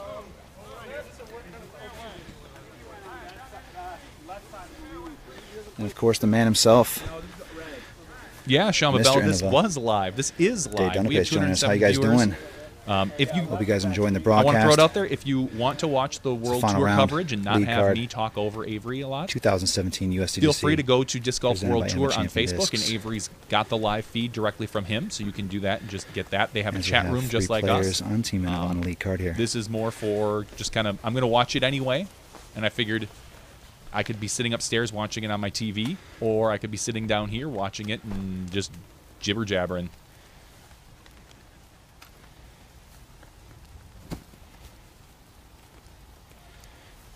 Oh, Germ flipped it over. I thought he hyzered out. Father joining us. I know he said a flex, but I didn't realize he flexed off to the left. Hope your boy's shooting well out there. I haven't got any updates on scores just yet, but please keep me posted. Anthony Barella dropped in an eagle on hole 9. Austin Turner shooting okay out there. He's got a couple bogeys in the last couple holes, but he was 5 down through about 10. Patrick Blazik jumping up a little bit, shooting a 5 down, gets him into 44th place.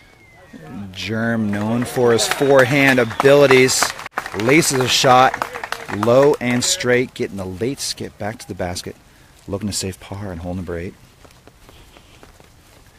And Ted, you're one of the many trying to request those 8-day destroyers these days. You just says it's tough to see the disc without zoom. I agree. Not only is the Facebook quality, I think it's 360. It's not even standard def, so it's slightly below that. But on top of that, you don't have a catch cam, you don't have zoom. So even if you did zoom, it's going to be difficult.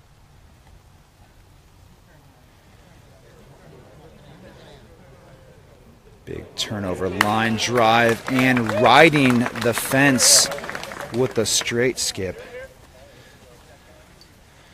Tough position for Philo off the tee, but makes a manageable second shot.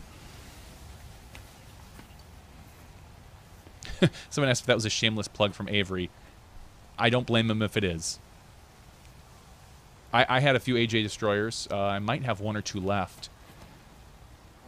They were some in my car when my car got broken into. And my bag was stolen a couple years ago. I had at least 1 in my bag. I think I've got 1 or 2 more back straight in my little supply there. I'm just going to hold on to him. Might be a longer birdie attempt from there. Didn't get the big skip to the right as he anticipated, but he'll take it. The green on this hole isn't easy as well because there's a few trees in your way and it's on a slope. Come on, you know the answer to that. A lot of the guys end up a little short and have to make a tough putt, a straddle putt usually on a hill. Even a lot of the guys that skip up the hill tend to roll back down with their forehands.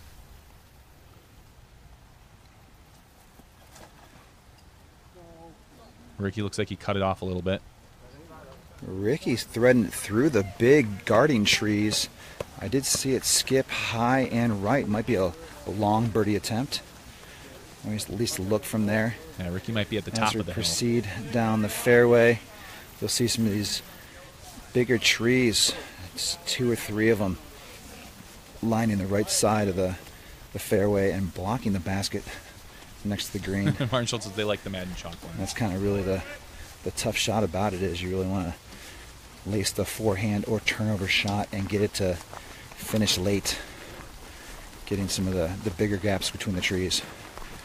Looked like Ricky took his a little tighter inside,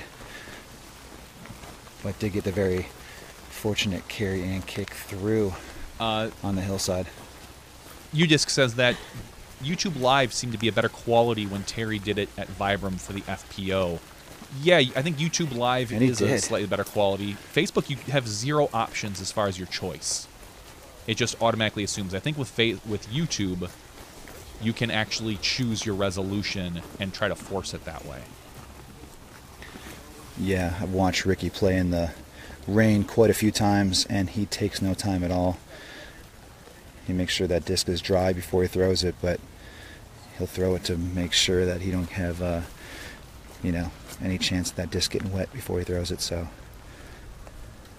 sometimes it comes to an advantage for him when he doesn't have really time to think about it and just can go with the muscle memory and what he knows best.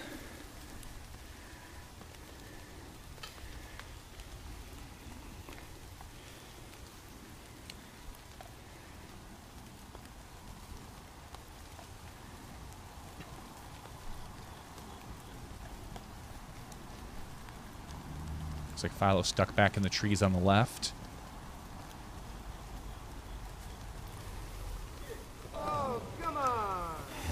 You can hear him say, "Oh, come on, come on!" A long birdie attempt That's from your about 50 that's feet. your typical Philo. uphill. That's kind of his catchphrase. If he didn't have the albatross, I would think that would be his stamp. Just his face saying, "Oh, come on." Sexton looking to birdie this hole.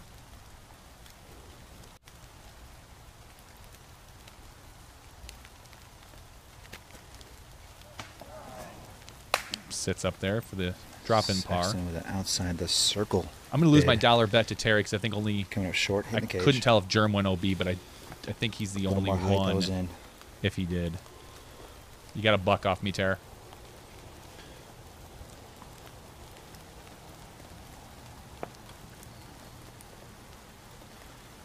You just asks, is there any ability... Oh, Germ. Another player that Ouch. Is there seems any to be ability very to push fast in live his video from a approach on his smartphone to your putts. booth and then use Wirecast Jeremy to taking no overlay and time, distribute to various but it's places? going to cost him on a few putts already early in the round. Yes, there is. As he chains off left side. There's a vMix call app, Ricky with as easy well birdie. as using there's what's called the Teradek Solo, And Sexton live in for solo, par. that will do that as well. So you could use your phone as a camera for some multi-camera stuff. So we could do that. And there's always Skype if you really wanted to. If you had good enough signal, you could do Skype.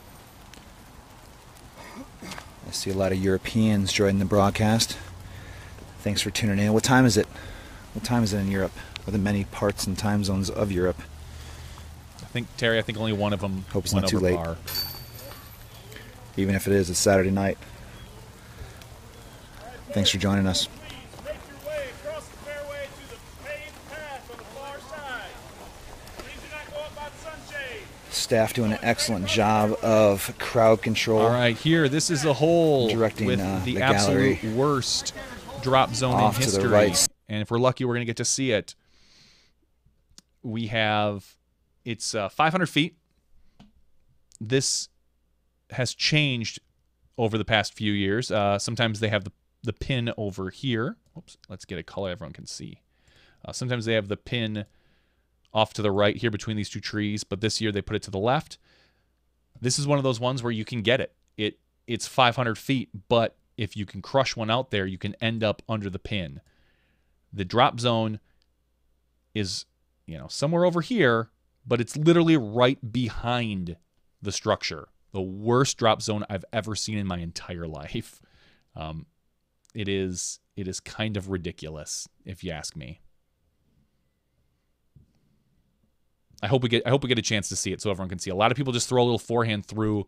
I can't imagine a more silly thing. It's right up the USDGC alley, if you ask me. Yeah, Zach nails it. The structures that's on the top of this, on these right here, these structures, the drop zone, you see it right here, but it doesn't do it justice because you are throwing through this structure. I had a picture of it at one point. I don't know if I can bring it up. Jordan Castro. Let me see here.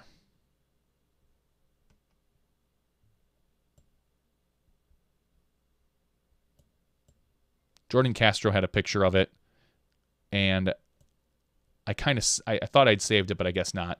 Not on this computer. I think it might be on my phone. But it is ridiculous. It's worse than hole 2. We're going to go back to Avery here.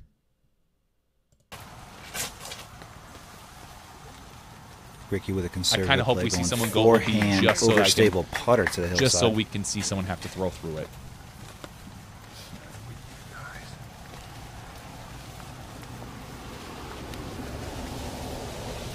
Terry's on a plane watching. All these guys Sexton were throwing Sexton forehands firebird. just to stay safe off Green to the flag. right. These guys can all throw far, but this is a bomb of a throw. This is 500-foot low ceiling. So we're going to see what Germ does. He's going to pitch one up as well. He might try to go a little bit of a flex to get a little bit more distance, but ultimately, ugh.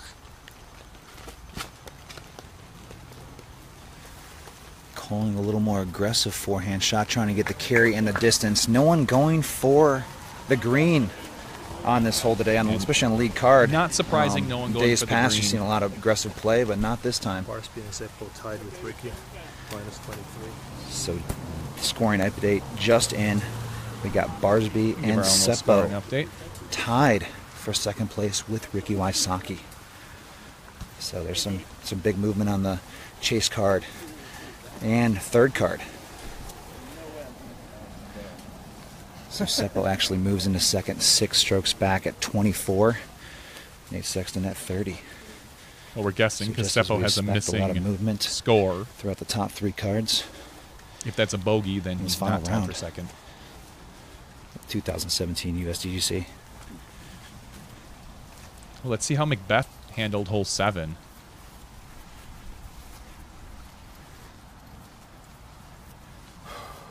Hole 7 is the bamboo hole.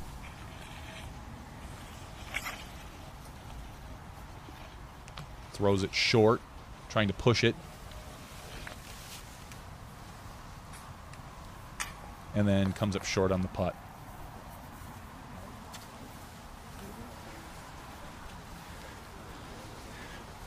And we have a special guest from Finland tuning on the broadcast today. We have Juho McBeach. Now, the joining off to us the today. right there are the structures. The drop zone is right behind the structure. So you have to throw through it. It makes 0 sense to me, people. Oh, Terry's still on sell because his plane hasn't taken off. Snaz is saying this is a boring hole and we need more tempting reasons to go for it. I'm going to disagree, and I think there are reasons to go for it. You see players second attack shot. it. You see them go after this Straight particular carry as he takes shot. it up close to elevated basket on the bricks. Hole 9. I mean, most of them Hello to are you. going for birdie. It's a pretty relatively easy birdie. Anthony Barella took the eagle on it. You don't see a lot of bogeys on this hole, McBeach statistically. in the house. It's probably the easiest birdie on the course. Hole number 9, I'm looking. It's the second Ricky with a quick easiest quick hole on the delivery. course. Going forehand. And skip to the base of the bricks. Or does that mean it's the second hardest HCP difficulty? I know. Okay, so you can see in this shot where the drop zone is. Up here is the green drop zone. So you have to throw it through those stupid things. Come on. Really? You know, people joke about this course becoming a circus. It's hard to argue with it when you have that type of drop zone. You don't have to throw it. You can throw an Anheuser around it, I suppose. But they put it directly behind it. And Sexton slides it up there with the forehand. Yeah. And they do try to make, and they don't try to make the hazard OB rules as complex as possible. It's just that's the way they are. Every hole has a different hazard or OB depending on the color rope they have. It was one of my complaints Germ last with year, precision on the approach. saying Hits the bricks and does a little rollout. turn Avery down a little bit. Actually a good thing on It was one of my complaints that every spectator should have a caddy book, because you have to know what to do on the hole. You have to understand, why is the player throwing from there versus another spot. I don't like it. I like to see our majors be consistent as far as the rules. Let's play by the PDGA rules. Let's not make up our own. And I don't see it changing. We already know USDGC is a major next year. I don't know if anyone wants to see it change other than me. Not a huge area, but for the accurate long distance throw, it's a very attackable hole.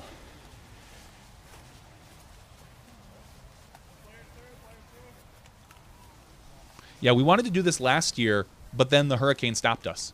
It canceled the event, and we were just unable to do it. Why is this basket a different color? Why is it like a red? I think we've seen yellow everywhere else. Nice putt, Nate. Sexton proving why he has the massive lead right now, knocking down a huge putt on an elevated basket. We'll drop Avery's volume a little bit. He got a hole little number loud. 9. Avery got a little excited. Mid-round tester putts for the. This is such an easy 3 and he steps to the occasion, knocks it for these players. Trying to make an easy work of this hole. Yeah, not a lot of people go for the eagle here, but it's there to be had. Inside the bullseye ring. Yeah, see, Zach says the USDGC circus is cool with him, and I don't know if he's being sarcastic or not. And birdies all around. Some people love the it. lead card. Some people think that, you know, making the holes difficult by any means possible is cool, and that's fine. Yeah, everyone's welcome to their opinion. I think if we want to show ourselves off in the spotlight, by not taking the risk off seeing the tee, laying up, Austin Turner ace off of a bamboo structure that players have to throw through hole number 10 is kind of, back 9. I think it could be seen as a joke. Give you a quick little scoring update once you get to the tee.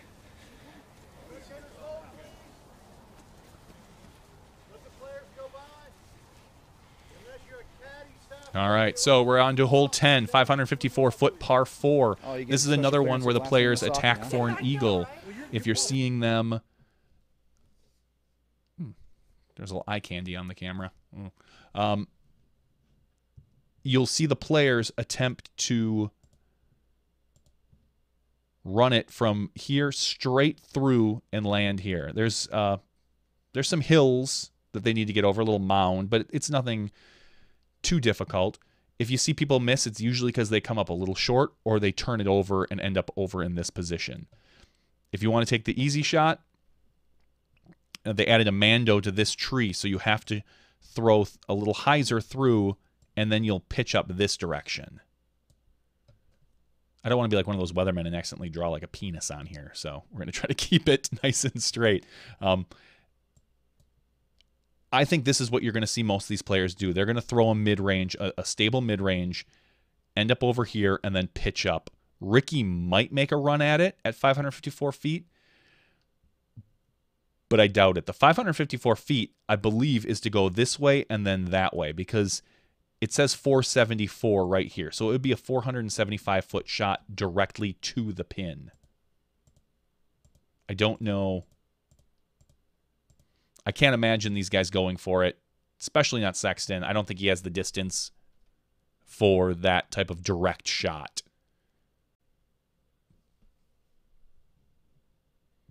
Now Ricky could run the eagle and make an attempt. I mean, he has to at this point. He knows that Nate won't give it away. Let's get back to some action. A trivia question. I saw a couple correct answers through the comments. Nitrous Tika, who's this announcer? Are you talking about me or are you talking about Avery?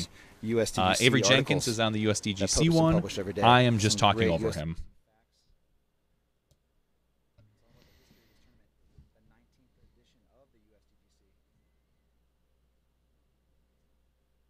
Stephen Moore, I made this shirt actually. I went to one of those t-shirt companies and I had it I designed it, went with the Helvetica font. I designed it myself. I made 2 of them, gave one to my boss.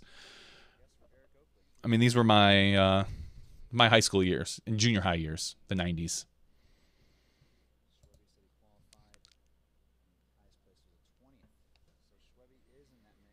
We got Schweberger caddying for Koling. Schweby tried to qualify on Monday and was not able to. It's getting tougher and tougher to qualify.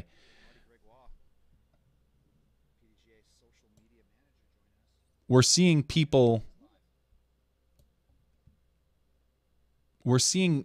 What we used to see is these players not... They'd qualify and not sign up. And then they'd come and try to qualify on Monday. But the past couple of years, that's been less likely. There was always 1 or 2 major players that just either they didn't have the funds to pay for it when they qualify, because you have so many weeks after you qualify to sign up. So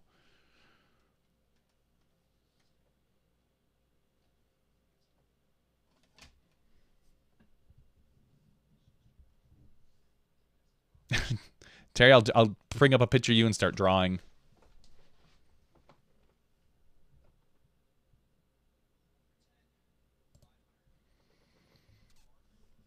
Jeremiah, Eddie won't die. He's too folky. If that guy's going to die, it's going to be because of a bloated liver. The guy drinks every night on stage. He bottle of wine or 2. When he was here in Milwaukee, I went to go see them.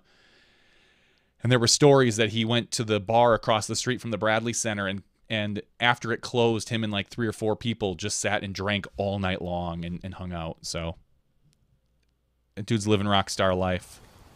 All right, let's bring Avery back a little bit.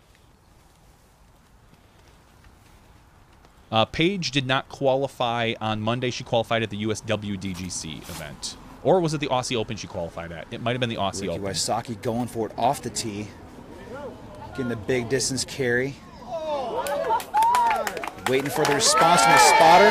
Crowd likes it. Ricky went for it. And getting the green flag. Inbounds. Carrying the distance 554 feet to the elevated basket. Yeah, 554 feet is the length of the hole, but if you look at the caddy book, it says from the directly to the pin is 474. So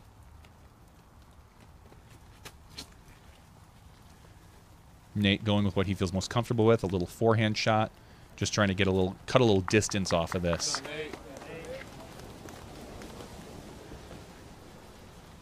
This is a hole where most average people are not going to go at 474. I believe I'd love to know what it is from the edge of the OB, because I think it's probably a little past the circle, and my guess is it's about 430, maybe 440. So you definitely need to clear 440, and as you can see, you can go up and over the OB on the right. Philo's gonna just lay one up there, not do anything too aggressive. Because like I said, these players are fighting not only for position, but they know they're not winning now. Now they're just going for money. You know, Ricky's the only one who still thinks he probably has a chance to catch Sexton.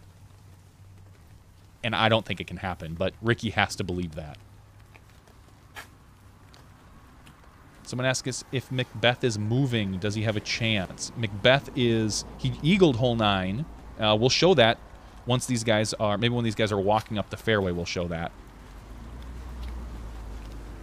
And he is at 20 under. He's still 10 strokes behind Nate with only 8, 9 holes to go. With the forehand off the tee, absolutely dialing this shot in throughout the week. All right, let's go to... Little scoring update through the front 9. Sexton, 31. Let's check out Macbeth's eagle on hole 9.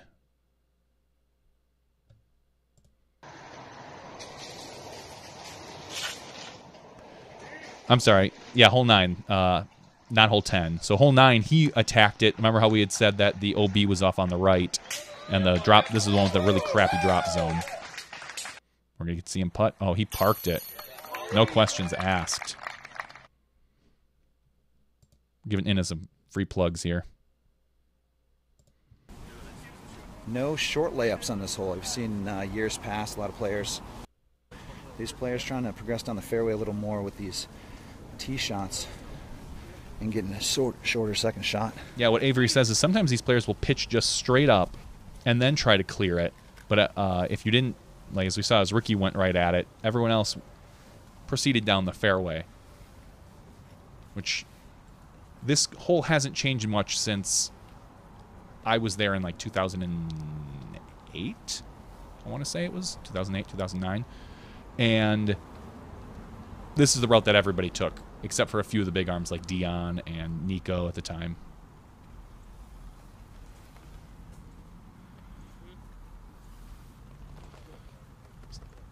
This is now about a 300-foot shot for Sexton from where he's at.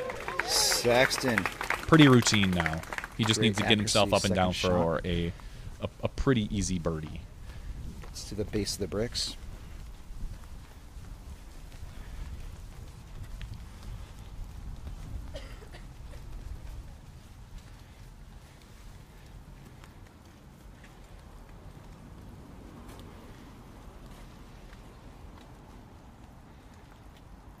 The dude says he loves how I keep saying Sexton has it in the bag.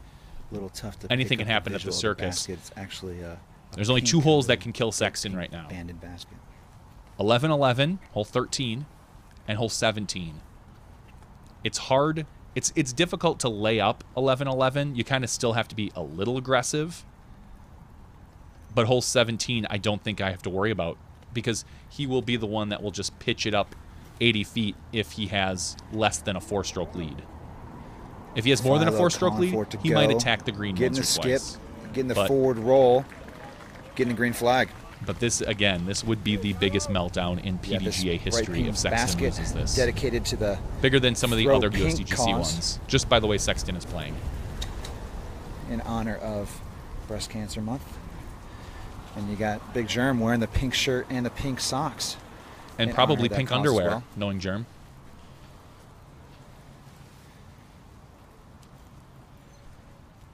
Germ would laugh at that. Hey, Spliff Wizard. How's everyone? How are you doing today? It is a chill day. We've got rain outside here in Milwaukee. There's rain down at the USDGC. Just seems to be a lot of rain throughout the country, especially from about Mississippi east. Last 2 players calling for it to go on their second shot approaches. The to dude, really it's gauge an the island hole, but there is a distance pitch up. sometimes. You It's can really throw hard to from the see these ropes at a tee distance.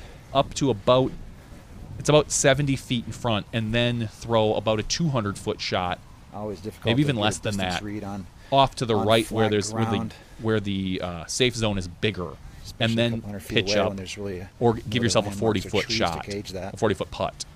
So there is a safe way to play it. The problem is, playing it that way, you're always giving yourself a long putt for bogey. But Sexton, if he's up by that many, he'll take a bogey all day long on that hole Wysocki to avoid that big with the green 7, hit 8, 9, on the tee 10. shot. Putting for eagle. I guess we'll wait and see what he does.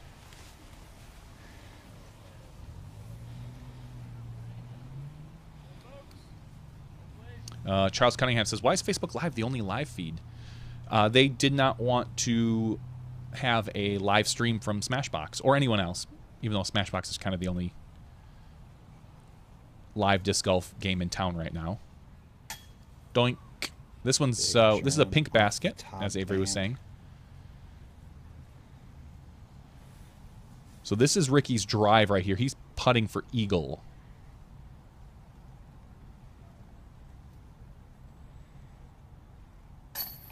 And Ricky knocking down the eagle putt on hole number 10. Going to take at least one from He'll Sexton gain there. at least 1 stroke back in the lead. Incredible drive and conversion for the eagle.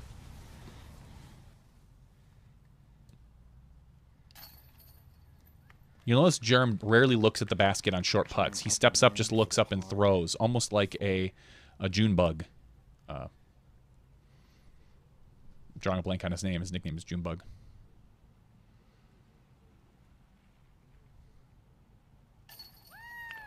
There we go, Philo getting it going with the birdie. Philo pumping up for the birdie. Raise the roof to the crowd. And Sexton with another easy birdie. A steady play through the first 10 holes. Knocking down the birdie. Johnny Size is up in the house. 19. Brad Hammock. That's Junebug's nickname, Hammock. Oh, thanks, Joe. I missed it. He's been out here last couple years helping with the staff and spotting. All right, hole number 11, 734-foot par 4. We have, my guess is we're going to start seeing some of these backups. These are starting to be tougher holes. This is one of those holes that can very easily hurt you as a backhand player. You need to have a forehand here. It's very tough. If you're going to see someone go OB, it's going to be Philo, because what the players usually do is they're going to throw a forehand from here out to here, because this is a slope. You can see the arrows on the green, or I'm sorry, on the fairway that come down. A lot of times righties, and in order to not end up in this hazard, they'll end up over here in the OB because they'll turn it over. If you don't have a big forehand, your smartest shot is a mid-range, just a slightly flippy mid-range, and try to end up short over here. A lot of these guys are going to try to end up over here. We've seen in the past people get stuck behind this tree. After that, what they're going to do is, Sexton in the past has rolled this hole, but I don't know if he's going to in this weather. I think he's going to play conservative again and probably pitch up from here up to somewhere over here. This is probably, to me, one of the toughest shots on the course. Hole 12, we'll take a look at some of the statistics on hole 12. Hole 12, difficulty, it says 16th, which makes me believe that it is the 16th easiest or the third hardest hole. Yeah, the third, I'm guessing it means the third hardest hole. 11 birdies on this, 28 pars, 21 bogeys, 8 double bogeys, 2 triple bogeys, and 2 +3, worse than that. Auto refresh. Can you fix auto refresh so it doesn't move me from where my my marker is? That annoys me. And I know this isn't UDisc. This is Disc Golf Metrics. I'm just giving UDisc a hard time. So to me, I think this is the hardest hole for me and for most players. It says it's the 16th, followed by hole 13, which is 888. Just because the slope of the fairway. I think you're gonna see a lot of issues. I'm seeing some women players you're seeing Elaine King going up to give Avery a hug. I saw Paige Pierce out there. Hundreds of tournament wins by this pair right here. You got 9 world titles between them. And what, 2-time Masters world champion for Elaine as well? 2-time Masters world champion? Elaine? Yeah, at least. Joe Chargaloff there talking to Elaine. Our new executive director of the PDGA, got Joe C. in the house, coming down here to check out the PDGA major event here at Winthrop Gold Disc Golf Course.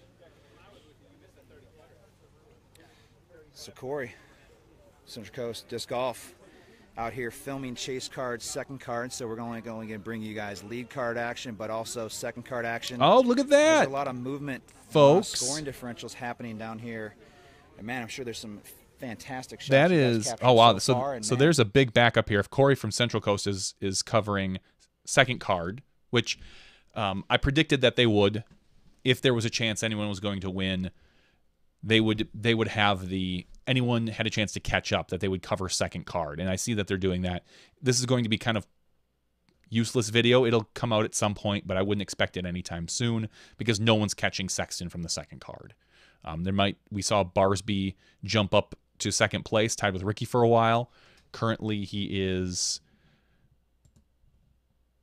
Barsby's currently in third place, 1 stroke behind Ricky, and 7 strokes behind Sexton.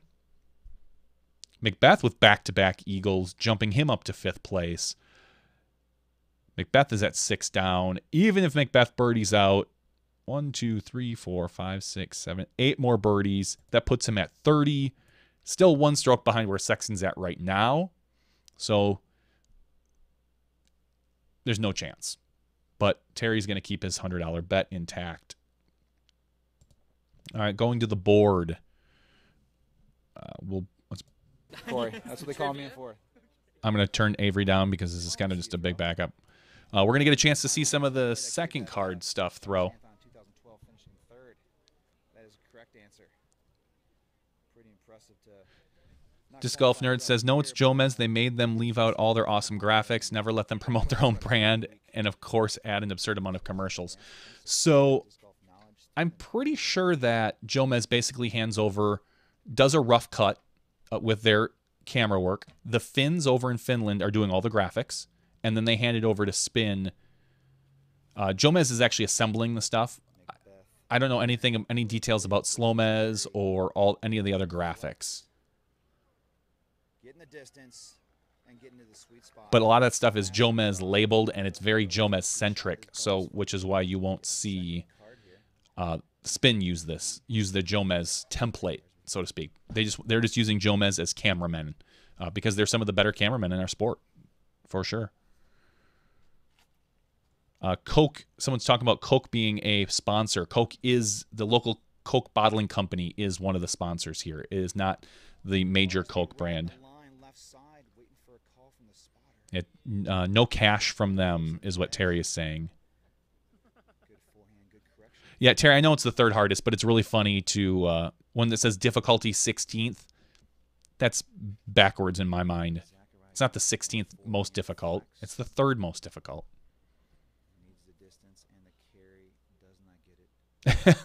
Terry's asking if Avery's scared to pronounce Chargaloff's last name.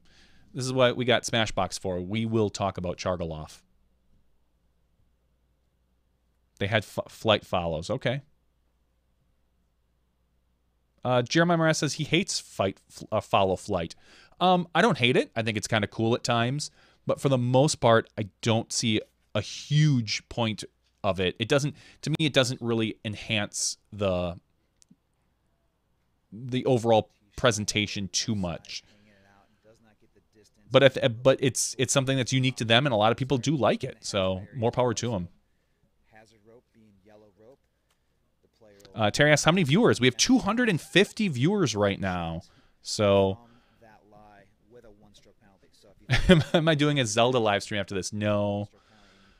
No Smash cut after this. Although that would be really funny to cut Avery's stuff together into a Smash cut with my audio over it. We could get into some trouble there. We're not trying to make any enemies. We're not trying to anger anybody. So hazards and OB roped areas on this very difficult and challenging Winthrop Gold layout for the major championship. Yes, they have the spin back instead of the Slomez. Many players that have played here for many years, even decades, have seen this course change and evolve.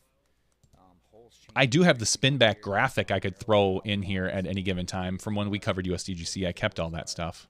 Or the greens, even went through a period somewhere in 2010 where they made the entire course stroke and distance. So if you went out of bounds anywhere on the course, you went back to the previous lie with a one-stroke penalty. That was a very difficult year for a lot of players, except one player, being Will Schustrick, winning the championship that year. Just the persistence and patience to play that kind of golf with that stroke and distance penalty was very harsh, and maybe Avery talking about stroke and distance penalty that they used to have. A very difficult situation. The course was hard enough already, but with stroke and distance, you saw a lot of big numbers. Right now, I'm just trying to check some of the live scores to see if we have any. Par 68 disc golf course at the time. Today is the par 66 extra layout. Videos. Let's it does change the par 67 for the second. Avery will bring up maybe some Barsby action that we've been seeing. Looks like I need to do a refresh on this page. There we go. Let's show Barsby. Let's show Barsby on hole 10. Things are jumping around again. It's that auto refresh. I'm not a fan of it. So this is Barsby on hole 10. Barsby decided he was going to go after it. He looks like he turned the disc a little bit, got a good flex out of it.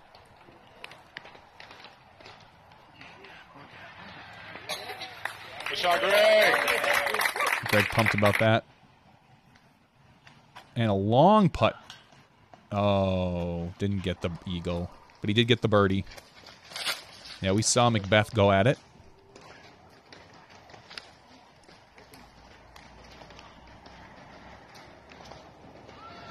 Macbeth makes it in. There's a clue Macbeth is making this because I see a big yellow on a scorecard.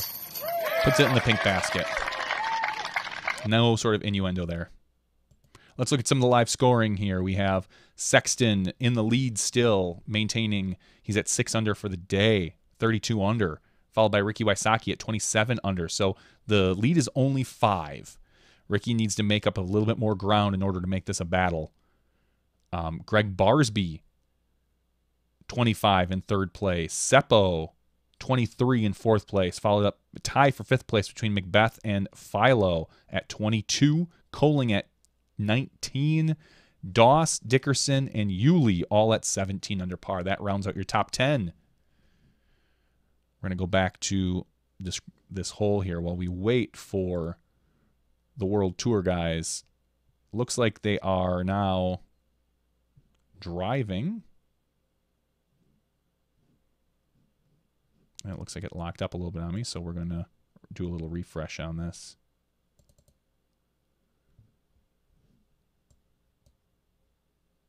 Come on, video. It's thinking hard. Hit that There we go. 4-digit mark for courses played. It's been a pretty spectacular quest. And I've gone out of my way more than a few times to do it, but it's been a lot of fun. That's weird. Got Sylvain Gouge, France's best player, joining us. Thanks for tuning in. It's strange that the Got Hawaii, got that the World Tour thing is that size right now.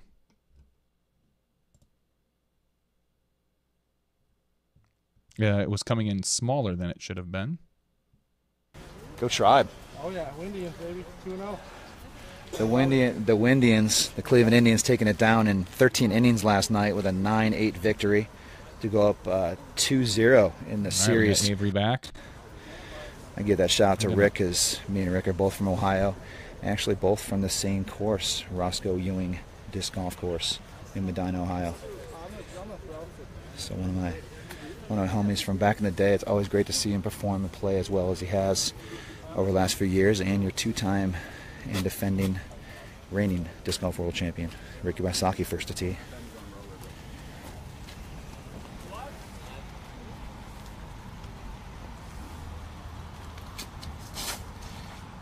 See if we can zoom that in a little bit for everybody again. Ricky Wysocki laying down a backhand roller that's curling, tailing, and finishing right side fairway, but on the top plateau in a pretty nice position. Yeah, we're going to try to get Sexton on for Tuesday night, do the podcast. The dude asks if there's anyone else out there doing Facebook Live. I've not seen anybody do Facebook Live out there. I've not seen any alerts. Just this. Sexton playing textbook forehand.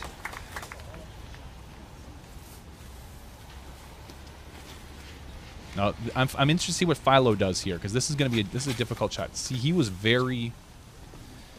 Got Philo going a soft mid-range backhand. Yeah, very soft Center backhand, as fairway, Avery short said. inbounds. Which is just kind of what we predicted. Now, Coling looks like he's going backhand, but he's got a driver there. He's gonna go hard. We got Big Germ unleashing a big distance shot. Trying to get the distance, trying to get the carry. Nope, not happy with trying it. to get past the hazard zone. And I believe he did. I'm waiting for the call. It looked like the visual from here, it looked like it did, but I was waiting for maybe a green flag from a spotter or some of the fans. But with no reaction, I'm going to assume it was in the hazard area, short. Did have a lot of height and hyzer on that shot. Didn't quite get the carry. Ricochet says he's happy to see Nate get the monkey off his back. I agree. Nate's one of those guys I said earlier that I think he has... One of the few people I can say I think he deserves a win out there. He's always the bridesmaid and never the bride up until now. So he no longer has that Phil Mickelson. And this is a perfect course for him. He's a smart player. He can throw. He doesn't have to be too aggressive. I know he said that he's aggressive and that he goes for birdies on like 16 of the holes, but he does so smartly. He doesn't go for eagles. He doesn't go to push. He's not trying to push the course, trying to get all that distance out. He's just putting himself in very smart positions. And we're getting Avery's thumb.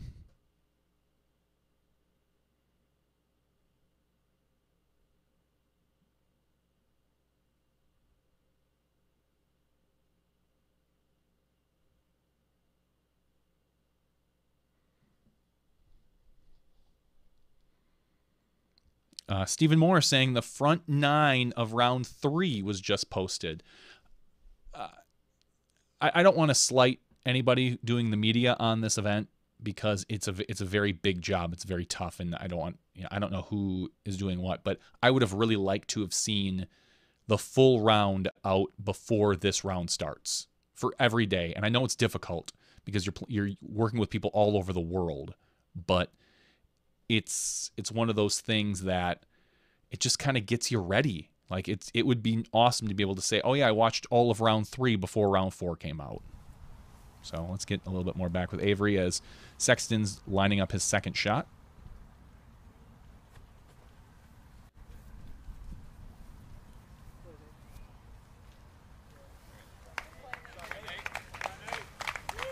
Nate Sexton not taking any chances. Be a long forehand approach from there, 400, maybe 425 feet. Tough with the footing, being on the hillside and wet grass. He has to lay it up short and inbounds. Gonna let the rest of his competitors take their risk and chances as he's got a pretty substantial lead. And it's one of those holes that can divvy up some numbers with a quickness. And Shrour says he doesn't plan on watching any of the recordings, just this. Yeah, I mean, there's a lot of people that don't care about the quality of the post-produced stuff. They literally just want to see the golf. And that whether that includes our live stuff, Avery's Facebook Live stuff, there is a segment of people out there that ease trumps fidelity. But this is looking a little clearer than it was earlier. Nope, still 360. 360p.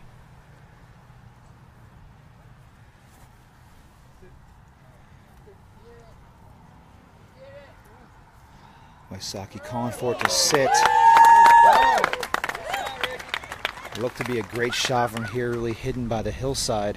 Ricky's trying to make a move. He's trying to take that 5-stroke lead and turn it into a 3 or 4-stroke lead to give him a chance. I mean, if Ricky comes back from this, that will be good stop, Jerem again. Good stop. With a full go and an immediate stop. As he may have felt the disc kind of slip a little bit. Going to reset.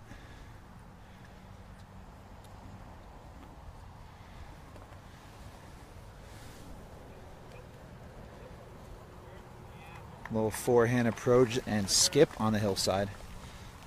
You want to place any monies that there's at least a 25-minute holdup on hole 13? If there is a huge holdup on 13, what I might do is I might shut down the live stream on my side for a little bit. And then, because I'm guessing Avery's going to shut it down on his side as well. But if we're lucky, we get to just kind of smooth sailing. I'd like to see a bigger cut at the USDGC. I don't believe they cut anybody this year. I'd love to see just the top 54.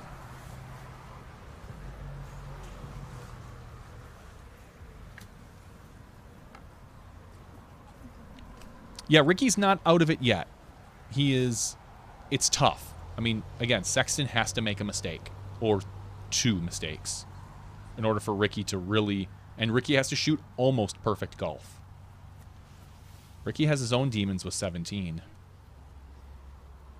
Sexton putting it right next to the pin. And Sexton playing with precision on the accurate 3rd shot approach to the basket.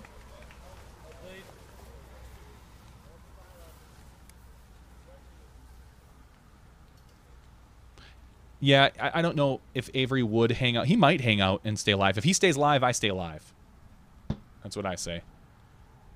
I assumed he was going to cut out after 5 and I was going to stay alive and then give you, but he's keeping going, so I figured might as well. And I might stay alive as well. I might just run upstairs and grab a drink and let the chat talk. Maybe put up a graphic of hole 13 or something.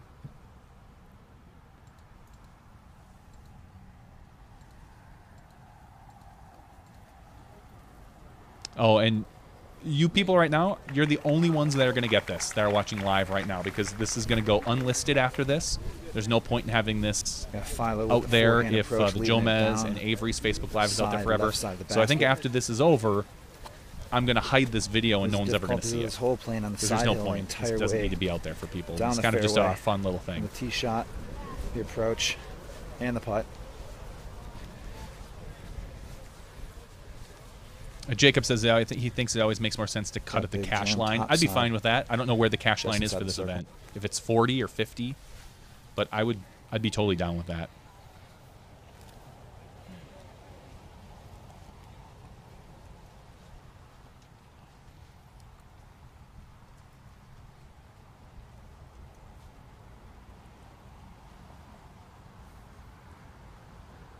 I think this is for 4 for Germ.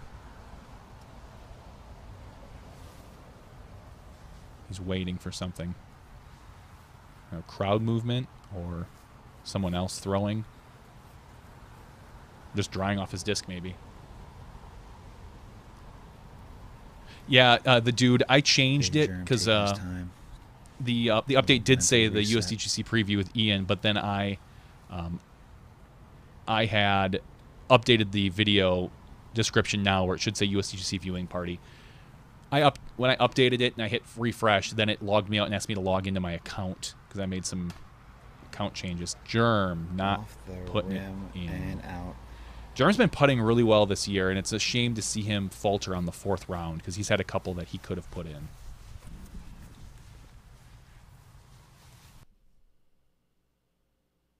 Oh no, Avery, you locked up.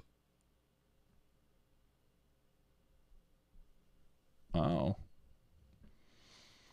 Looks like the live video is interrupted. Maybe Avery ran out of battery. Maybe ran out of data.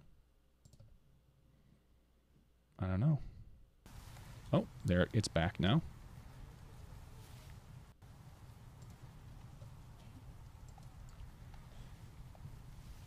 There we go. We got Ricky stepping up for his 3.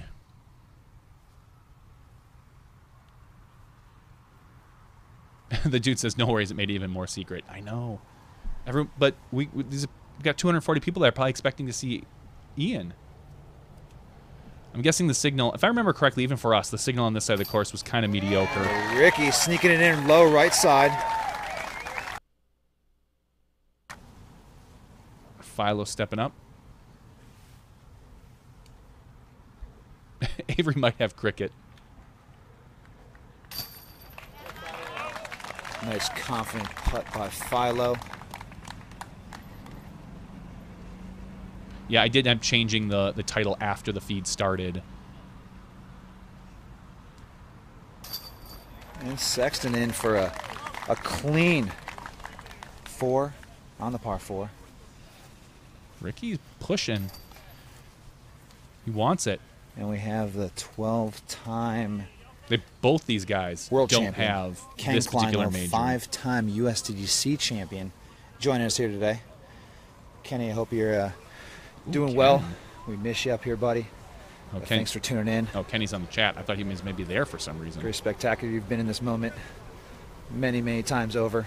It's cool to see spectators and fans showing up on Championship Stephen Moore Saturday. says, yeah, those posts are on the baskets. They can't be cheap. Right now, a new champion. Oh, they got to go to Home Depot, cut that up. Post hole digger, hopefully. Hopefully they didn't do one of those manual ones. That's a lot of work. A lot of money. You guys are keeping up with the scores. DiscGolfWorldTour.com/live. Ricky Wysocki making up a stroke. Currently 4 strokes back the lead. Sexton with a still pretty sizable lead, 4 strokes.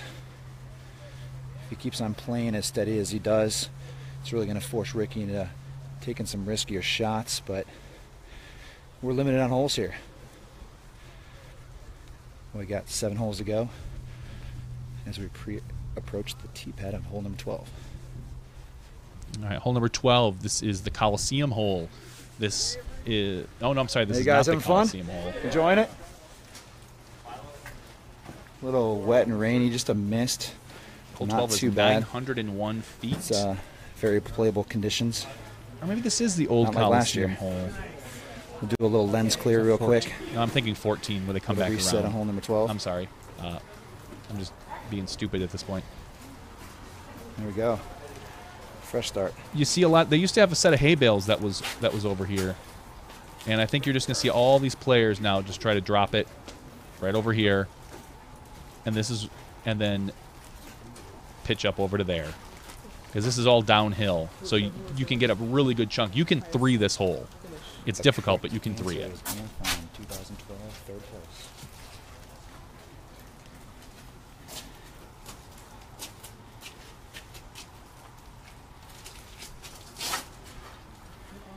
Ricky Wysocki hanging it out right side, challenging those hay bales and squares them up. Yep, the hay Hit bales some that I was short, but talking still about. in bounds. Yeah, Paige got a 3 on this hole. Like that first throw, you can really lay into it and crush it, and you can cut off a huge portion of this particular shot. But you do need to look up for those hay bales like Ricky just squared up, because they are right in the position of stopping you, of the optimal shot. Sexton not happy with his throw. Seemed like that tee shot slipped out of Sexton's hand, leaving it low in the dirt, short side, but in bounds. Katrina actually did not qualify. She had a sponsor's exemption this year. And Paige was 50 shots behind the, not quite, maybe it was 50, behind the leaders. I think for Paige, those first 2 rounds were her learning the course better. And now she was more aggressive. Philo with a big flex distance drive, catching the top ridge line. He's calling it. He's calling a big shot by Philo on hole number 12.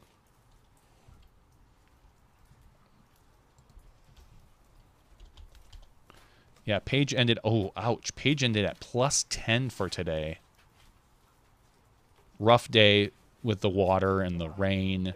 I can't imagine it was easy. She had 2 birdies today. Challenging that tree on the right side, catching late branches, and makes it rolling very right. difficult.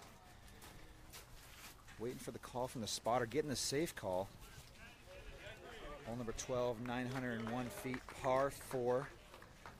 This hole has changed throughout the years. A lot less rope, and it seems like the rope is pushed back a lot further toward the basket, not so much in the fairway as 51 behind the leader is what Paige was. It's also changed from a par 5 back to a par 4 to a par 5 again, back to a par 4 this year. So yeah, Paige never had a chance to win really this. Inviting a big distance tee shot. I was hoping if Paige shot well, she would take top 30. That was my really comes down to the second that was my shot bold prediction. Over the OB After area. her first day, I was thinking, well, maybe she can take top 50. After her second day, I knew it was going to be a struggle for her even to get to 70. You go directly to the drop zone. I think it's like at least 350 feet from there, so it's no gimme. And as we work our way up to the basket, you'll see kind of what we're looking at. There's a higher terrace area where the basket sits, and to the right side, even JC Goldwyn's saying he thinks Saki Bomb's going to come back and get this. Hillside, I don't know. Down to the out of bounds area, so it's definitely no gimme, no matter where you're placed on this shot, off the tee, second shot, or even trying to clear the OB area. One of the advantages I have over Avery right now, I'm not hiking around that course trying to commentate.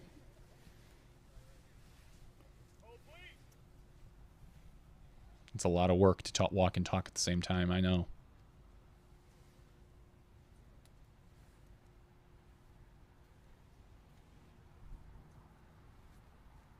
Yeah, 51 strokes, that's saying that's a little bit of an exaggerated where I thought she would be. She had 1 solid round. I mean, it was a fantastic round. But the other ones, I believe she shot well below her rating.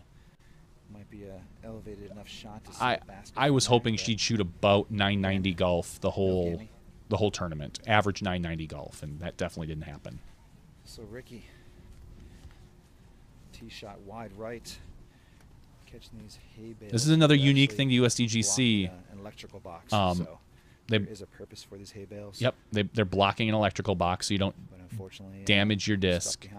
But it's also a prime spot to where you want to throw.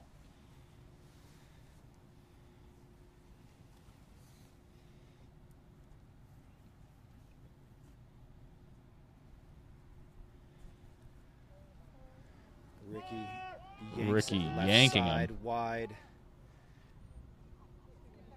And a big skip and a roll on the street.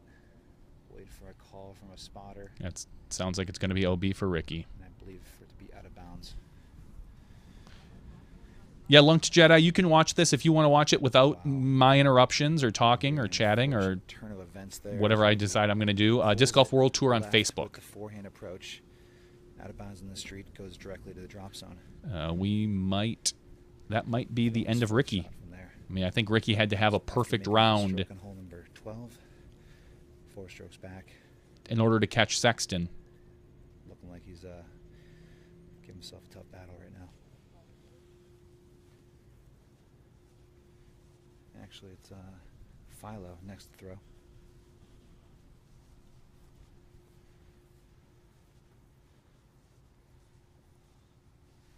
Doesn't look like Avery has his gimbal today.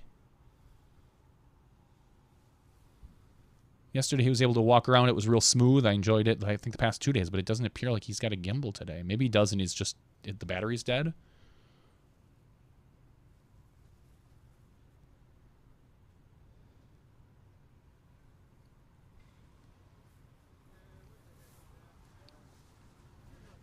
Philo throwing it low and doesn't get the skip off the wet grass. We're talking with the Pro Tour about using some gimbals on for their finals for some of the other cards that we're not going to be covering. Wide right, getting a crazy roll off the trunk, but staying in bounds.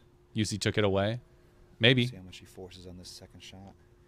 If he tries to get out to the basket, or maybe just a layup to the wide left. Playing smart, being patient. Forehand layup.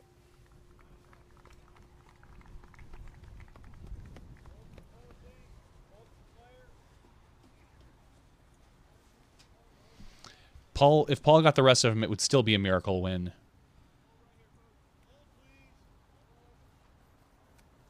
If you notice live scoring, all these top groups, it stopped at 13. So we're going to see, I think we're going to see a huge holdup on 13. Going directly at the basket. Fourth shot to the pin.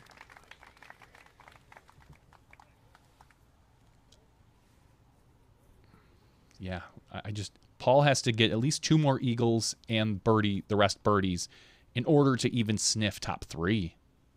I'm sorry, not top 3, top 2. And then that would require a slight meltdown by Wysocki and Sexton, which I don't foresee happening.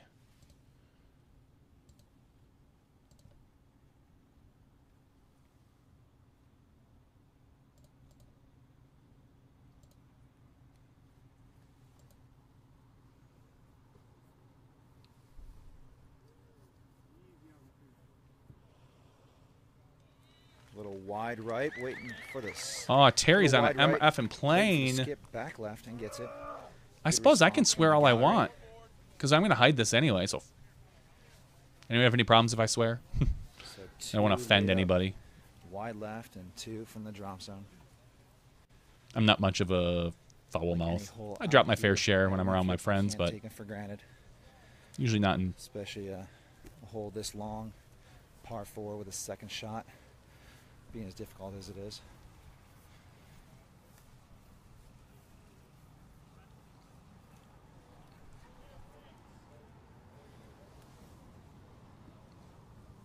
Steven saying that UC mandated that Paul must win.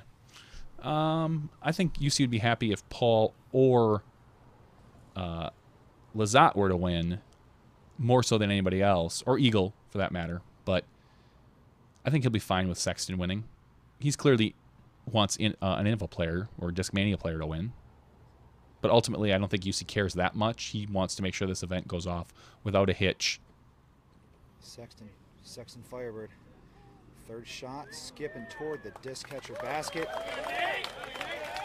And from the applause from the crowd. Just looks to be an excellent outcome. Sexton is not playing exciting golf, but he's playing great golf. Sexton, Just little putting it swagger exactly where his walk. he needs to. Looking pretty confident out here the last couple days. Obviously, excellent play all week. You could really sense the change in his demeanor.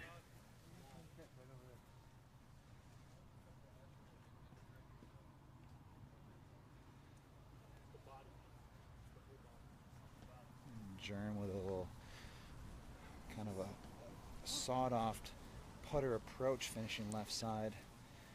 Didn't quite get the velocity or the carry on that shot.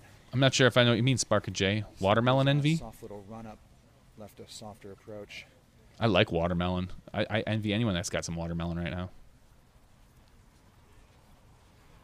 And Sexton sticks it Oh, Terry, ground I'm always looking good. within 3 Can you feet of even the basket. at 144? Can you even read the thing? His forehand has been dialed all week. Disc Golf Nerd says the Pro Tour is better than the National Tour, which is better than the World Tour. I think the Pro Tour and the National Tour are neck and neck. I'll say that. The upside I like with the Pro Tour is that we can do live coverage. The National Tour, they don't take that into account, and they've got awesome events that can only do post-produced stuff. No problems with that. The World Tour isn't really a tour. Like, it's 4 events that are well-run events, but have no true tour feeling to them. So take that for what you will. I don't know UC's master plan. There, Germ knocks down a Big Germ taking just his under time 30 feet. and drills it for the par.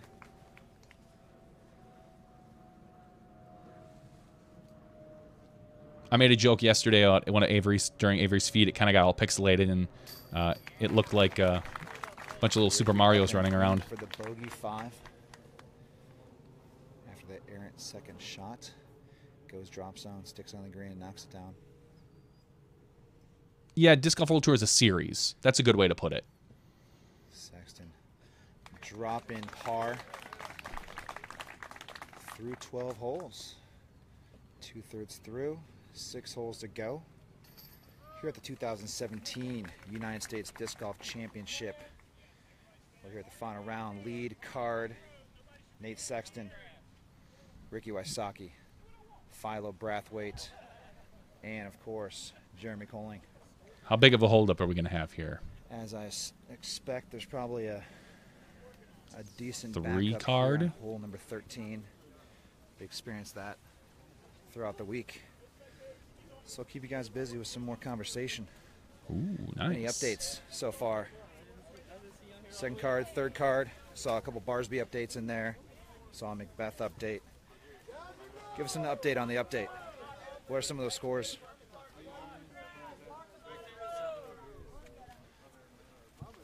I'm curious to see what the holdup looks like right now.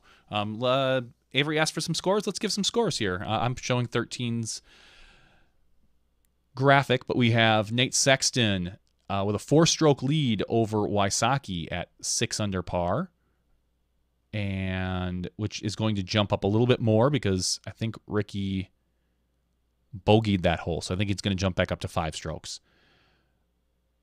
Greg Barsby currently, according to the scorecard, at 24 under, tied with Seppo at 24 under.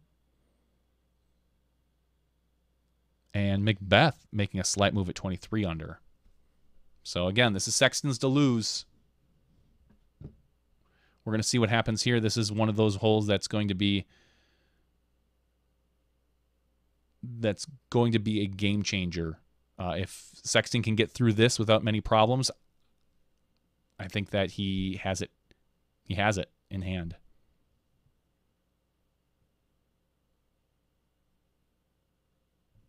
I'm reading some of the board. Someone asks, JV, you remember the 2014 USDGC? McRae had 4 strokes going into 17, walked off 17 being down 2. Yes, but McRae also went for the green. I think if you see Sexton up by 4, let's just say it's 4, I think he lays up. I truly do. I think he just plays conservative smart golf there and takes a bogey. Because then the only way Ricky could pick up 2 strokes if he birdied it, and Nate happened to 4 it by laying up. And then remember, hole 18 is short, so it's not, they don't have to fight to the long position. So he probably won't really lose more than a stroke on that hole. barring something ridiculous. So that's going to be really tough. I'm not even going to speculate on this particular hole 13, because I don't know it as well now. The OB is on the right-hand side as opposed to where it has in the past. Seppo has been attacking this hole, I know. So it's kind of interesting to see. Let's see what Avery's up to. In second place by 5 strokes, and he's got a 2-stroke lead over Macbeth. Sorry, 3-stroke lead. So it's 32, 27, 24. Sexton, Wysocki, Macbeth. Zach Johnson played pretty terribly last weekend, but he's turned it on in a week. Is that Zachariah Johnson, or is there a different Zach Johnson? Because Zachariah Johnson is, this course. Beth's drive, long. It just left side. You can. Some people can feel really comfortable attacking it, and we know that's the way Macbeth plays. Macbeth plays aggressive. He always has, and he's willing to take. It's kind of the way Paige plays in FPO. She's an aggressive player, and she's willing to take those birdies that other players aren't going to get in her division, but she also realizes she's going to take some bogeys with that. Sexton is less so that. Sexton is more of a precision golfer, not going to bite off more than he can chew. Disc Golf Nerd saying he aced yesterday. Congratulations, Disc Golf Nerd. Max Nichols with a beautiful drive.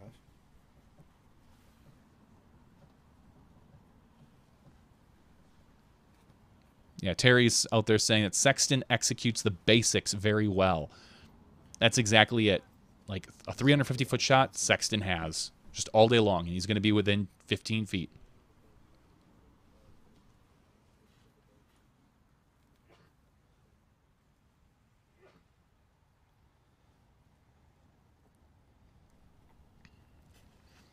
All right. Greg Barsby airing it out. Barsby going aggressive. Off the tee pad, following his big tee shots. Here on hole number 13, 999 feet. Obviously, the infamous hole 13. Oh, I'm going to have to watch the Raz round. I haven't watched that yet. 888 feet. So they kept with the tradition and kept the sum numbers. Still a par 5. Still one of the most difficult holes on this course. But man, back in the day, used to actually throw down that narrow strip of land between the parking lot and the sidewalk. If you guys have seen some of those broadcasts and videos of the past USDGCs, very, very difficult and challenging tee shot, and a lot of out of bounds on this hole.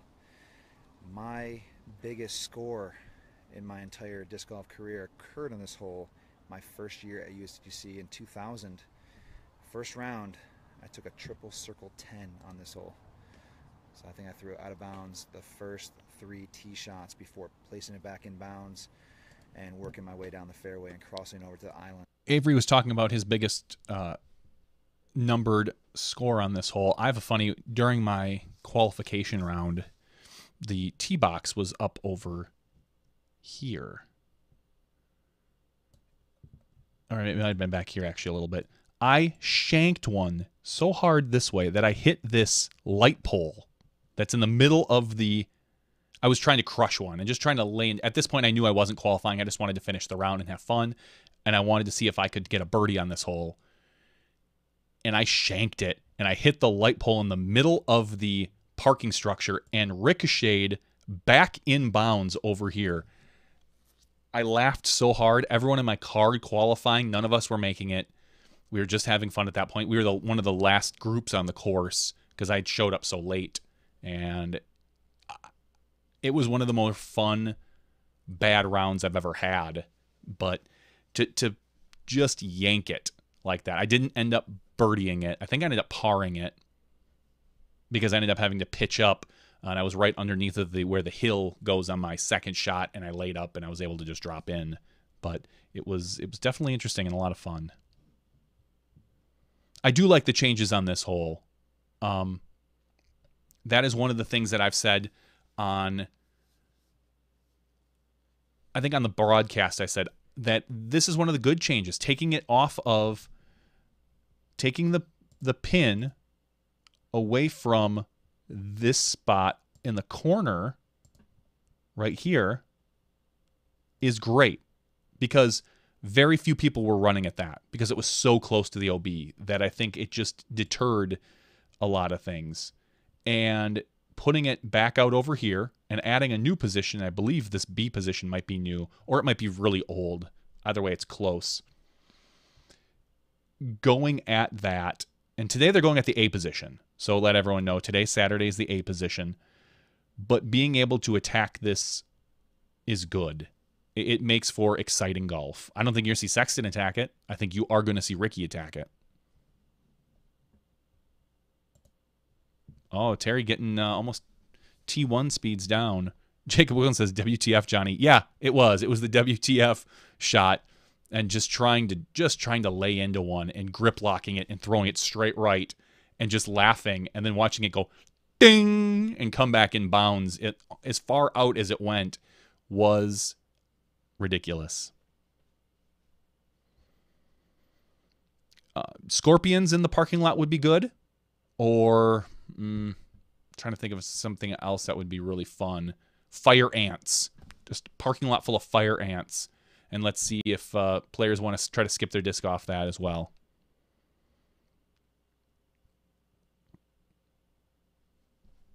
He's saying don't give any ideas. Well, we got wait, let me refresh this. That's a little different than what this has. 2018. All right, it's Sean Sinclair. Sean Sinclair is giving us again a 2018 update. 2018, no warning on stance violations. Automatic stroke and rethrow.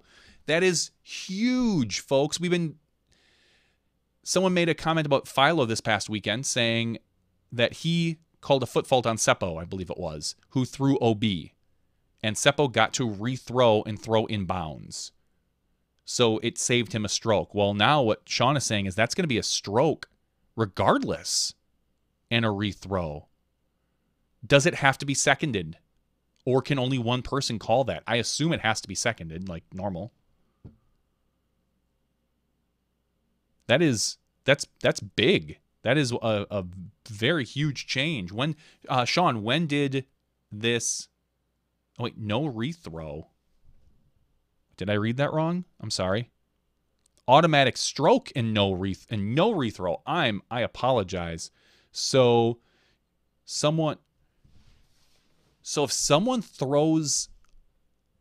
foot faults and throws in the water, are they getting a 2 penalty stroke there? Are they getting a stroke for going OB and a stroke for the foot fault? Or is it just a single stroke?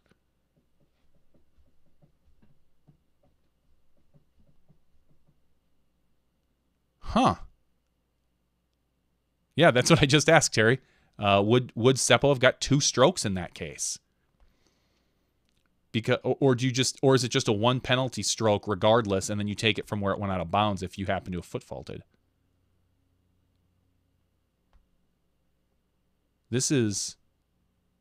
Yeah, my guess is that there's no double jeopardy like Jeremiah Mraz is saying.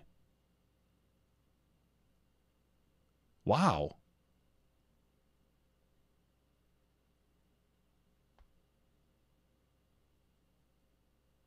Oh, Terry, you're behind me. So what you're typing and I'm hearing are way off. Yes, Barker, your disc is in the water, so there is that penalty. I don't know how I'm feeling about that. I mean, I think it's overall it's good. But,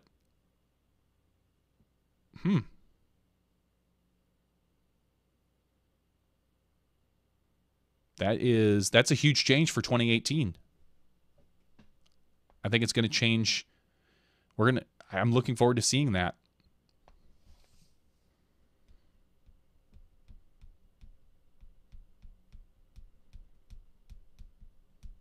All right, we're going to get back to some action. It looks like we have Nate Sexton on the tee. So there wasn't that bad of a backup. I'm going to let Avery carry the show for a second while I go get a drink.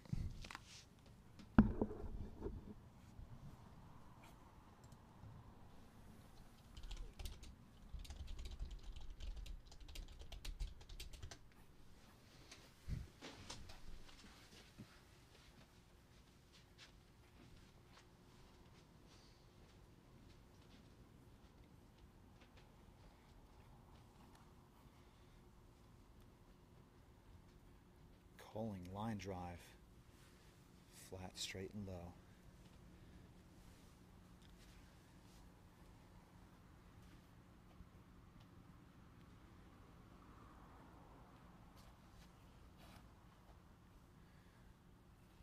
Big drive from Osaki. Give it the height, getting the carry, and the distance.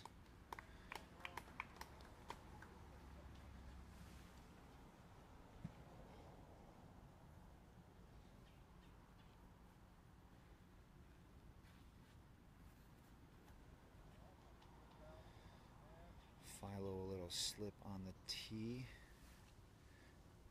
Nose up and a little finish to the left side. Didn't get the distance or the carry down the fairway they wanted.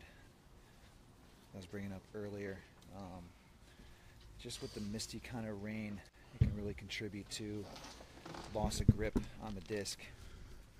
Hey, yeah, this is the feed from Avery's Facebook. Actually, it's the Disc Golf World Tour's Facebook page, so we're going to be able to see. If you want, again, if you want that without all my extra chit-chat and commentary, feel free to go ahead and view Disc Golf World Tour on Facebook, and it'll pop right up as one of their live videos.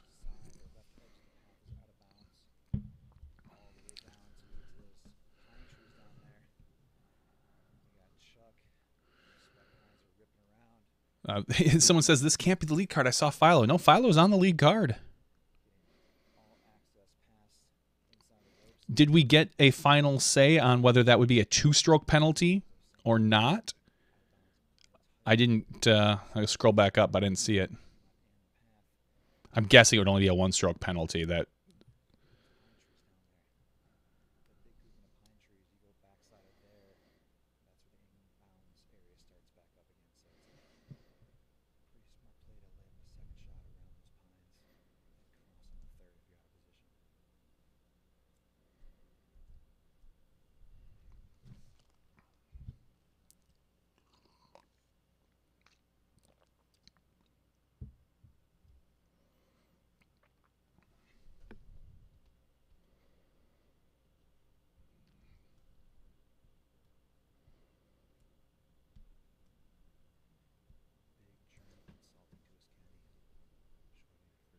just us counting our sweet Patreon money.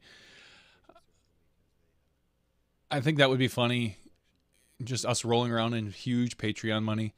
No, at the end of the year, I do want to give out kind of an update on like how much stuff we gave away throughout the year, as far as discs and weekly prizes and stuff like that. It's going to be a significant amount. Pretty cool. I'm pretty happy with that of all our Patreon supporters.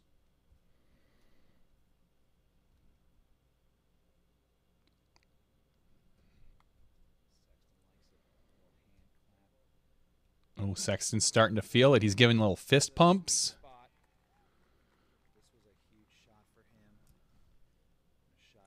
Terry's not at home. Terry's on an airplane.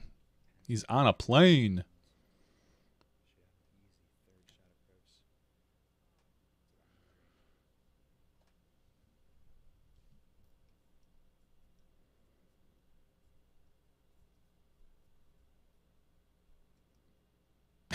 Can't roll around inside a Coinstar machine. That's pretty clever. I'll find a way, like Scrooge McDuck. Yeah, Terry found out his presence was more required on the East Coast today due to a friend's mother passing away. So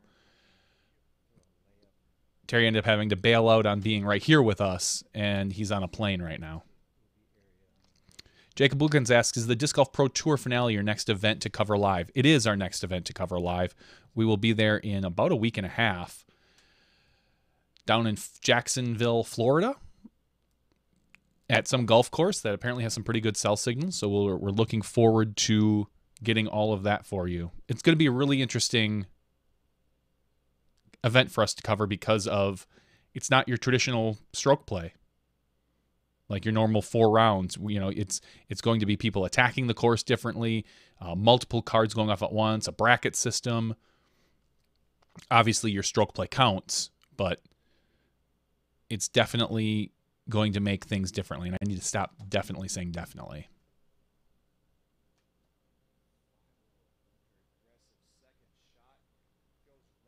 Yeah, that's a good point, Cool one. I can make that screen. I can make that feed a little bit bigger. Hold on, let me shrink me. I'm shrinking.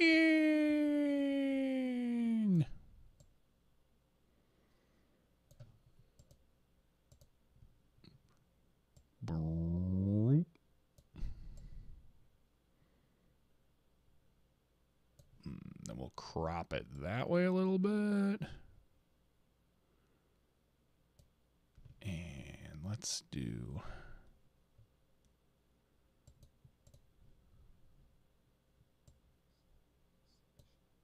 Boom. Oh.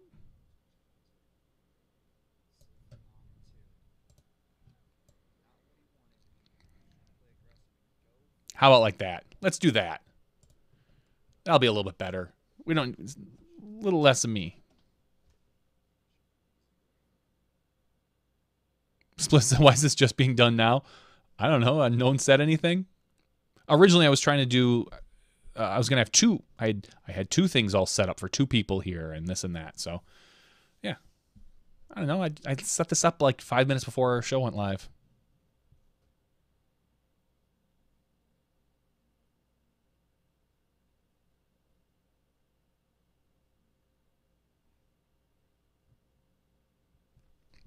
It's a little early for... I thought about grabbing something other than the water I grabbed, but it's a little early for that.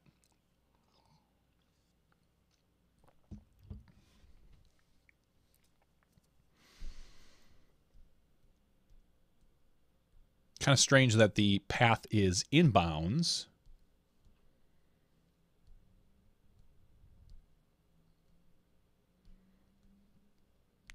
Curbed it. Go give your disc a curb stomp, Germ.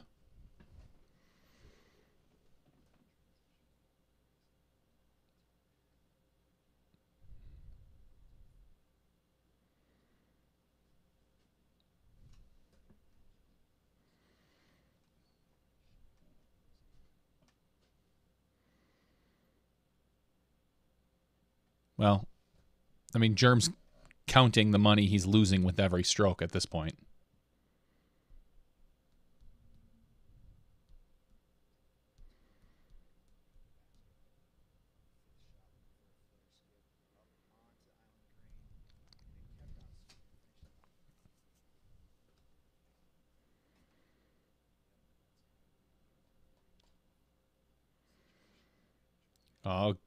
Are we going to see an ace? The big Germ love.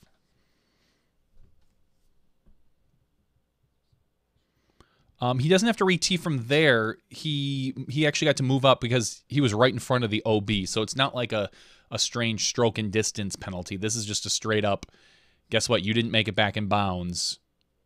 You can only move up 3 feet or 2 feet because you're right in front of the OB.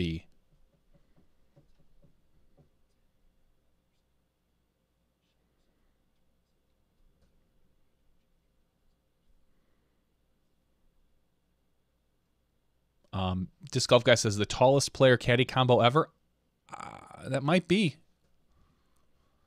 I once paired up with a guy by the name of Mark Lubeck, who's an Am World champ, Moose, for a doubles event. And I'm 6'6", and I think he's 6'8". So I think we won that, or took second at that event. Somewhere I got a trophy around here somewhere for it. So that's huge. Yeah, that is a big caddy combo.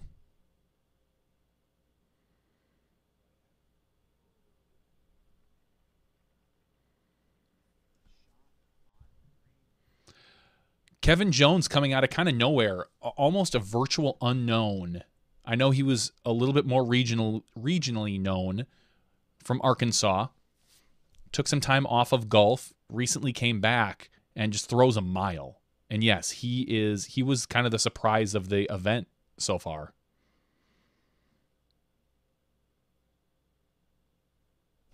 Oh, I'm sorry. I forgot I had Firebird shot. I had Avery turned down. Day My long, bad. If I didn't, all week long, making it look very routine. The curb is OB. Shot up. He would not move up to the Onto curb the green. because the curb is OB and he never got inbounds. So sorry about that with the Avery volume. I did take him down when we were chatting about something else. I forgot to bring him back up.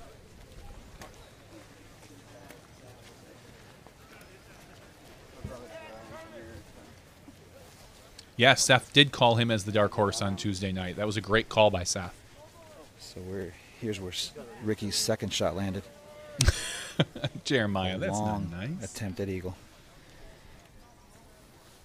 Wow. This looks like, what, 80-footer? If anybody can do it, he can. Long run, hyzer out left. Should be an easy tap-in birdie for Rick. Trying to make a move. I know, Terry, everybody wants more Avery.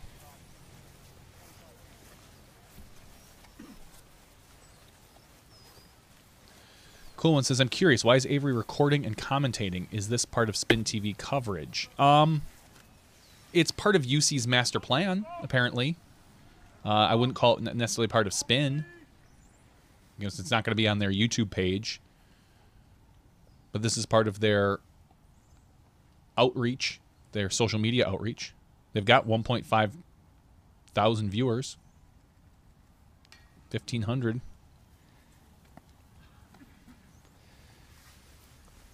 Calling from about 38, 40 feet. Low right side. Yeah, I think it's kind of funny that they don't want to do live coverage, but they're fine with Facebook Live. I don't understand the difference, the mentality, if it's just the money they don't want to spend, because they don't feel like they're getting a return on investment on it. You know, having Avery do this is Philo up and in for birdie. super cheap. You know, I don't know what they're paying him, but it can't. I'm assuming it's not a heck of a lot. It's way less than what they're paying, what they would be paying Smashbox or what they're paying Jomez.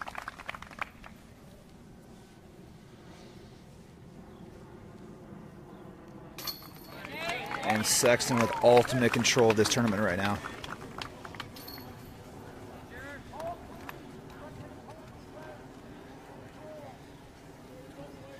I believe that was a circle 7 for Germ with the 1OB in the parking lot.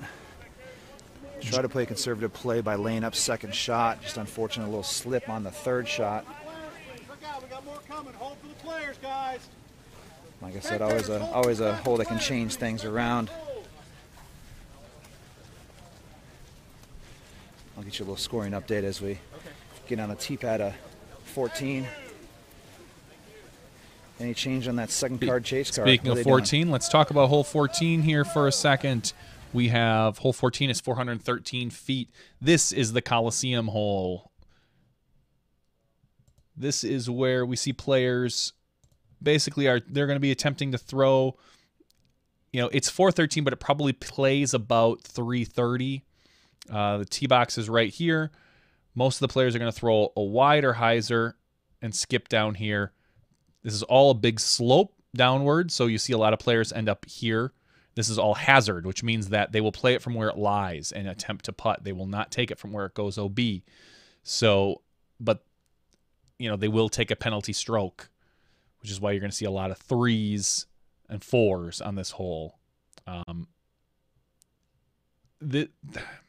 I don't know what Sexton's going to do. I'm not sure if he's going to try to throw a forehand this way, or if he's going to play it really safe and just try to end up here and hope for a putt. I know Ricky is going to attack the hole. That goes without saying.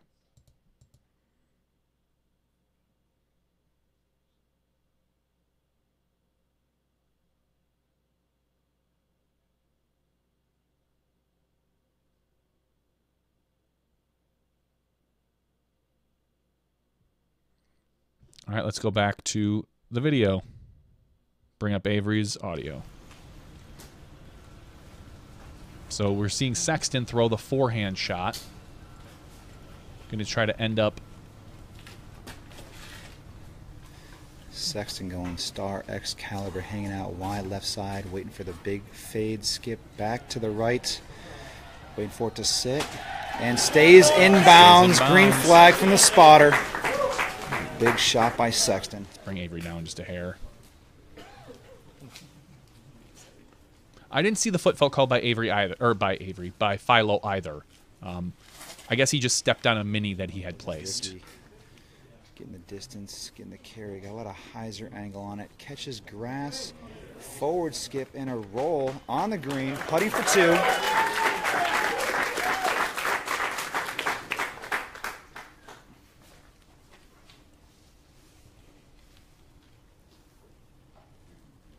The guy next to you woke up because he heard Avery through the headphones.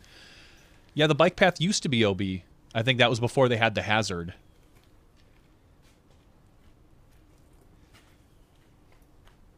Hack on Disc Golf says, I loved it. Wish we had done this all the rounds. It would be fun, and if I was home more during the day and didn't have a regular 9 to 5, we could have had me and Terry do this. And yeah, like Terry says, they don't usually bring us the entire round. They usually will bring 1 through 5. Usually 11, 12, or 11 through 13, and then just 17, 18. No doubt about it. I'm actually really surprised that they are bringing this the whole round.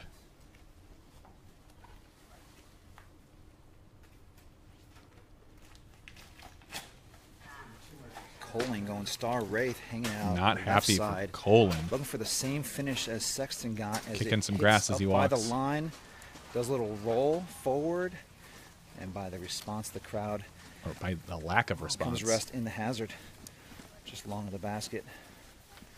Again, hazard areas played where the disc comes to rest with a one-stroke. Jevin? Anyway, Mr. Torres.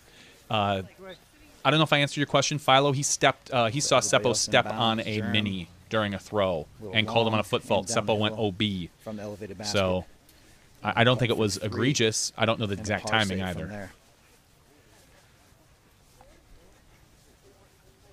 Why aren't tee boxes, JV, why aren't tee boxes extended with a foul line to prevent the chew and mud on the end? Crystal clear. For here, I don't know. A lot of fun being out here, and we do see that at some courses. There's a few courses throughout the state that do that. Rolling Ridge is one that is known for that.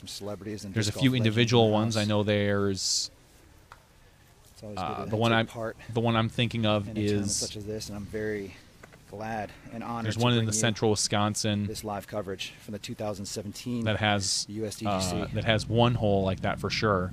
I don't know. It's a good idea to extend them out and put a foul line. It would help people slipping from the edge of the tee pad. It would help.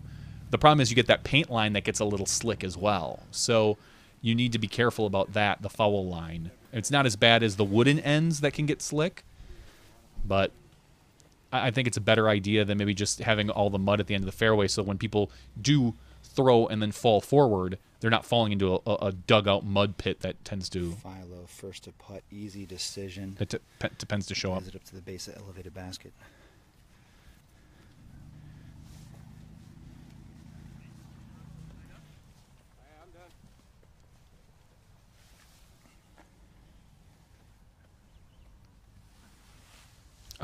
The courses I've seen, the foul line is usually about 2 feet.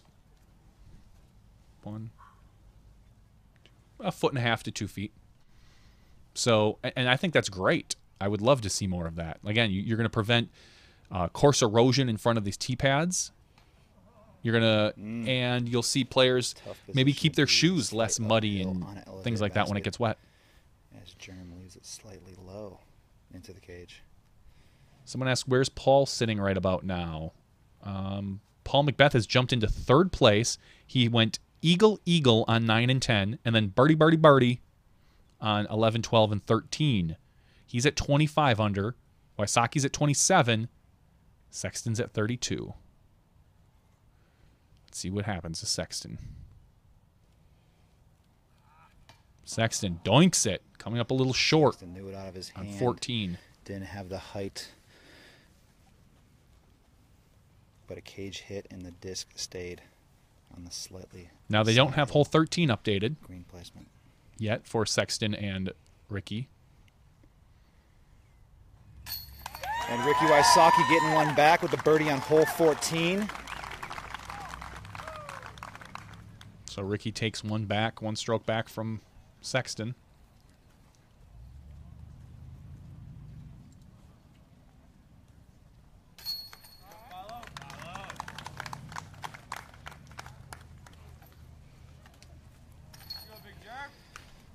So Ricky Wysocki with a solo birdie. Sexton and Brathwaite with pars. And Colling with the bogey. Current scoring update, 33 under for Sexton. 4-stroke advantage over Wysocki at 29. Philo at 22. Colling at 14 on the lead card. Updated score from you guys saying All that right, Macbeth is hole at 25. 539-foot par 4, as you can see. This is another Clown's Mouth, triple Mando, that you need to get. This is another one of the changes on the course that they had last year that I think is stupid. I don't like it. I think it looks silly. I think that there's nobody that was... Very few people were trying to go around this triple Mando. You saw the occasional person shank it over this way and then try to come up over here.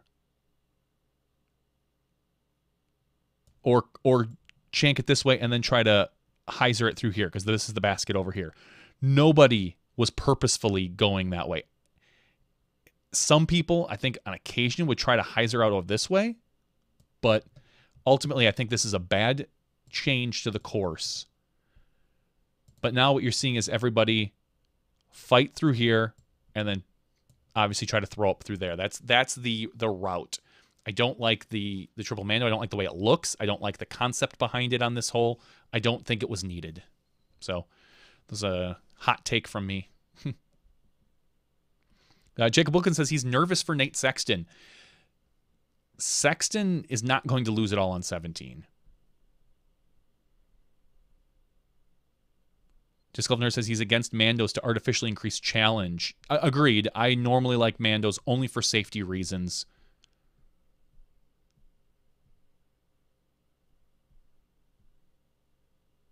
The worst that Sexton will probably take is an 8 because after 3 OBs, he goes down to the drop zone.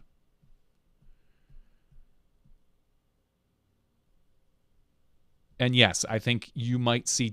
I think if he picks up a couple strokes here on Ricky, I think he might go at 17. If it's close, within 4 strokes, and that's my number I've been saying, if it's 4, I think he lays up.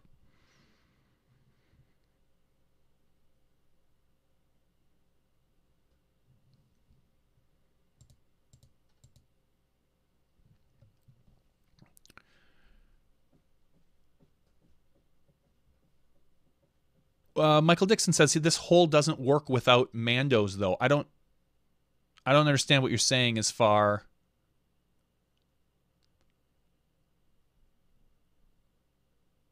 I don't understand if you're talking about this hole. I just don't see a point in it. I think a majority of the people were attacking this hole up the center of the fairway where they should have been, and adding the triple Mando to it just makes it.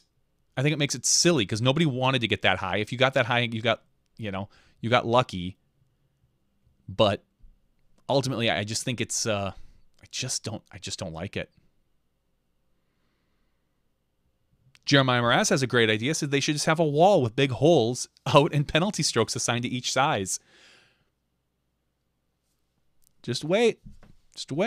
Kind of make like a can jam sort of thing.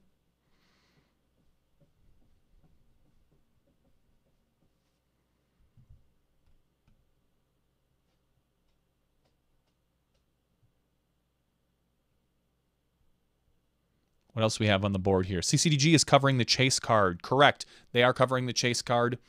It makes sense because if someone was going to jump up and catch them, it's good to have someone there. And that's kind of what I predicted they would do. All right, we're going back to our shots here.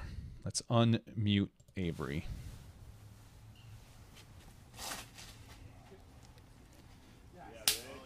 Ricky Wysocki throwing a very low but fast tee shot into the ground and skips forward through the triple Mando. Terry brings up a valid point. The CCDG guys are covering the second card, not actual CCDG. You saw Corey and was it Patrick was on the second card, but all that footage is going to spin. So I don't think I don't know. Maybe they'll be doing the editing for it, or maybe they're going to hand it off to spin. That might never see the light of day because no one from that card Sexton going It has a forehand chance to win. right through the center of the triple Mando. Champion Orc that I gave him about 2 years ago. Good to see that thing flying.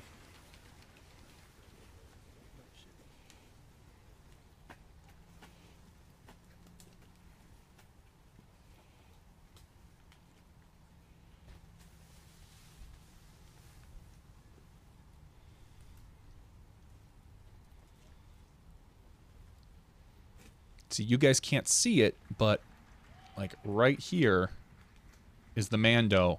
It's like a trellis up there. And a lot of people, you got to keep it low and hard because people were getting it up a little bit there. And I don't know why they put it here. I'm going to be honest. I don't know if it's just to add intimidation factor. Philo hanging it out right side, inside the right side, upright, and through the triple Mando. Got the forward skip. If it's just to kind of to force your mind to think I have to make that shot, or should I lay it up, or if literally there was a reasoning for it. I don't know, but Colin not happy again. Onto it a little late. A little wide right release, missing the Mando right side. Yeah, so we're going to see where Germ ended up. Looks like Avery's video went a little blurry. So, But hey, Dietrich, you still laying up? I don't think so. When you're feeling it and you're in the zone and you're in the groove. Josh you're the asks, what are the eventual champion, benefits I of think you go for the CCDG and Jomez producing coverage for spin? Well, I'm guessing, and this is strictly Thanks for my tuning in. guess, Absolutely. is that these are the guys. It's not easy to cover disc golf. You kind of have to know the players a little bit. You have to know the sport. So grabbing two crews like that know how to cover disc golf, I'm assuming they're getting paid relatively decently. If not, they're selling themselves short. And you don't have to worry about trying to train somebody new. And then they hand all the footage over to Spin or Jomez or whomever to actually do the edit on it.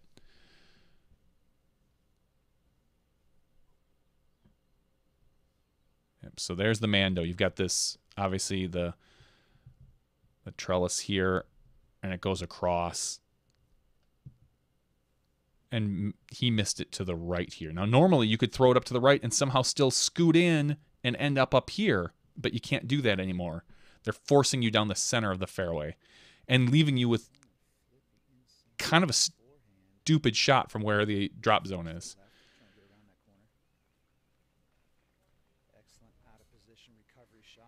It's, again, I can't say enough about how I think that that's just a bad hole design. Yeah, Spin wants everything in-house, which is why they hire out the cameramen themselves, and then they'll keep the footage. It's at least a bogey.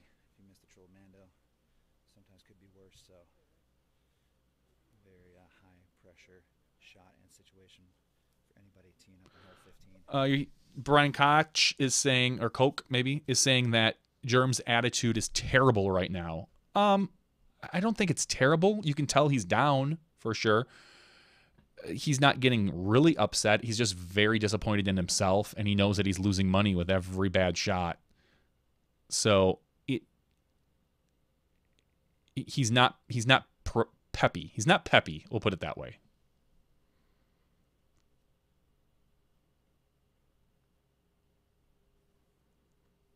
Yeah, I don't have a problem with him being down on himself, but if he were to be taking it out more verbally or things like that, that's when I have a problem with her kicking something.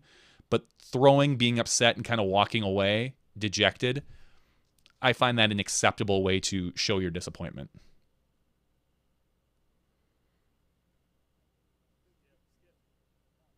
And you can still hear Germ in the background cheering on Philo, you know, asking for his disc to skip.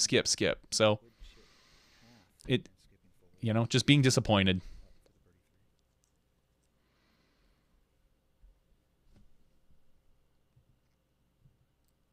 Yeah, I think his post-round commentary will be interesting to hear about how he felt he did, whether it was the weather that got to him, the pressure, just knowing that you really didn't have a chance to catch Ricky and Sexton.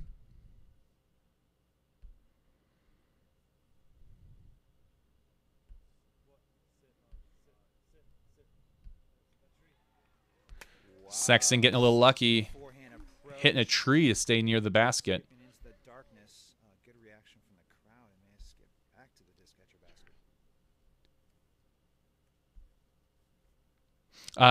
Terry, I did say that after this, it's going to go to an unlisted video. There's no reason to have this out for everybody. We don't want this to, quote unquote, steal any views from any of the post-produced stuff. Not that it would. But yeah, we'll make it Patreon only. We'll make it an unlisted video and just kind of put it out there for the patrons. I don't foresee that many people watching it, but we will.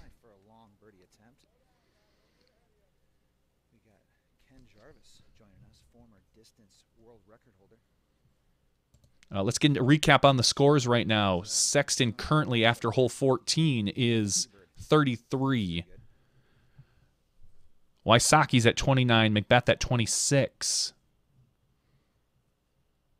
Barsby at 25. Seppo at 24.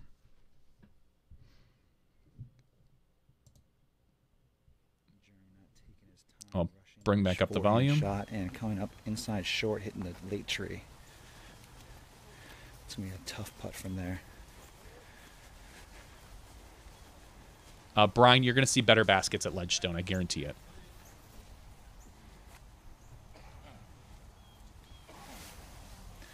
I'll stay right here. You should be able to get all 4 putts. Yeah, you'll have to forgive me for Avery's audio because I still hear it loud. I'm turning it down after it gets to me, before it gets to you guys, kind of the intermediary. So Avery's volume doesn't change in my ear.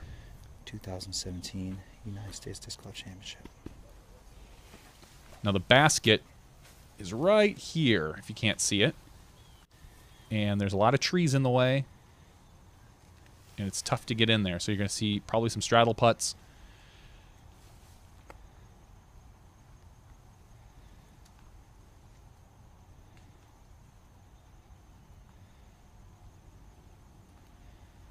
I don't necessarily think they're changing the baskets away from Discraft, but I think you're going to see a different configuration of Discraft baskets.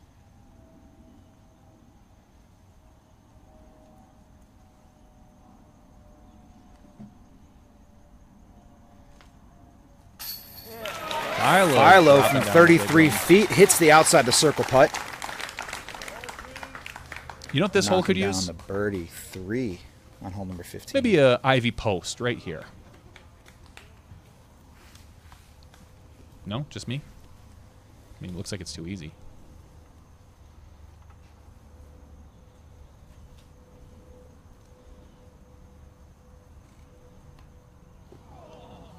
Ricky making it really tough, giving Sexton a little bit of breathing room.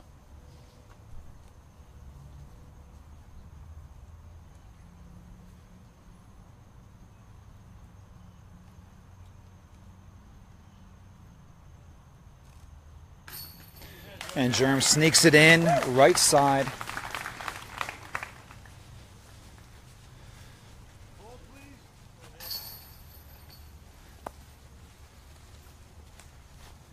And there's where Sexton kicked to.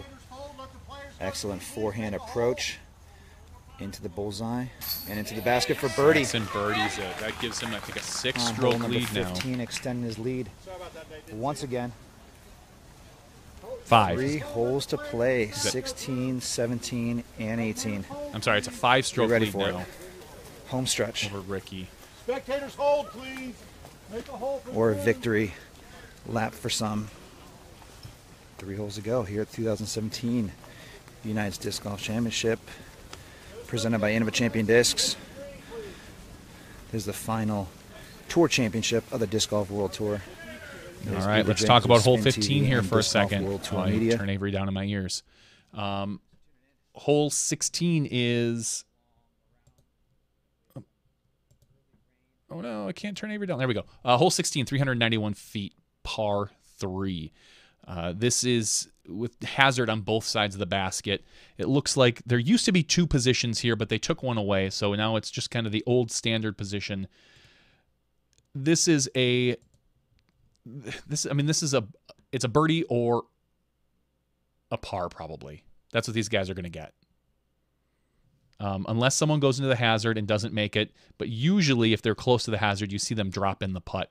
They will miss on occasion, but you're going to see almost all the guys take their big forehand, throw it out over here, and end up over here. The old position used to be out over here. and that it was made it a lot tougher because it was closer to the hazard. They've gotten rid of that.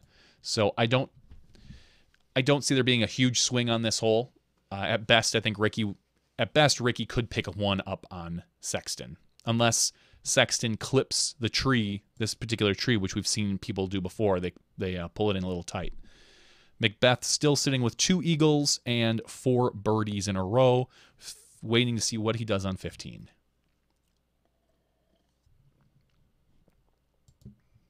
What do we got on the board? There's lots. Terry says there's lots of options. They could bogey. Yeah, they could. I don't see there being a bogey. I don't think we're going to see an ace. The eagle, it's a par 3, so that would be the eagle ace. Yeah, everyone's hyped for hole 17. Everyone's waiting for the next hole to see what happens. A couple other questions on the board. Oh, someone didn't know it'd be live here. He just got here, so welcome. If you want to watch, you can go to the Disc Golf World Tour on Facebook. You get the straight feed right from them without me, the Yahoo, and talking. Is Shoestrick done? Professionally predict. I'm going to say I don't think he's done. I don't think you're going to see him get to the level he was once at. I'm going to bring back... Let's bring back the audio feed here. I don't think you're going to see Shoestrick get back to the top level. I think it's just been too long since he's been out, and injuries are always it. But I think he can get himself back to be a top 20 golfer. I just don't think you're going to see him get to be that top 5 guy again. Really good. Just set. Wow, Sexton just trying to close it out with a almost nearly skip ace on 16. All right, Sexton putting it close. Sounds like for a possible birdie. You can see he's a little excited. He's trying to contain himself. Yeah, we like the viewing party. This is fun. I wish I had a partner in crime, which we'd planned on, but Terry got a different kind of call today, so he couldn't join us. It's a lot easier when you have 2 people to talk rather than just 1.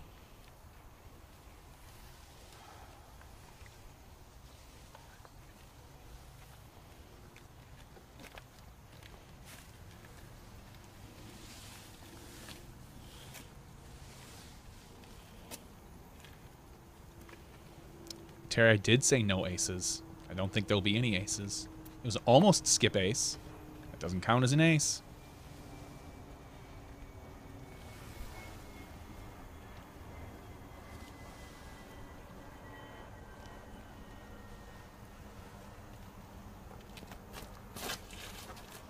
Philo taking the small gap right up the gut. Straight route. Got the height. Got the distance. Forward skip to the circle's edge. I'd like to note that I did birdie this hole during my attempt at qualification. It was one of like the 2 or 3 birdies I got on the course. I crushed a big ante out there. Wysocki. A lot of forward skip angle as it finishes right to the base of the basket. Look good. Yes, right Jeff out of his Hawkins. hand. Skip ace is an ace, but I just don't think we'll see one.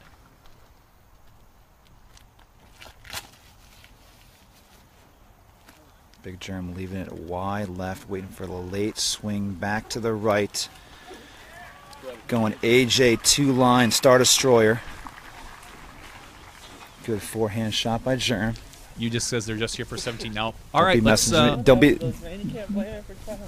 be messaging me after this round asking for those now. Let's see. Let's Let's take a vote on the board. Comments Do you in my think inbox. that Nate Sexton lays Waiting up for on some 17? destroyers right now. I'd love to know what everyone's thought is. Right now, he has a 5-stroke I saw lead. the disc in his hand. I had to make the comment. I don't see that changing after this. It sounds like they're both pretty well parked. So if he continues his 5-stroke lead, will we see 3 forehands him on lay the up? backhand. 5 strokes. I said it would be 4. Everybody For putting. sure, for 4 or less, he would lay up. For 5, he might make a run at that. I don't know.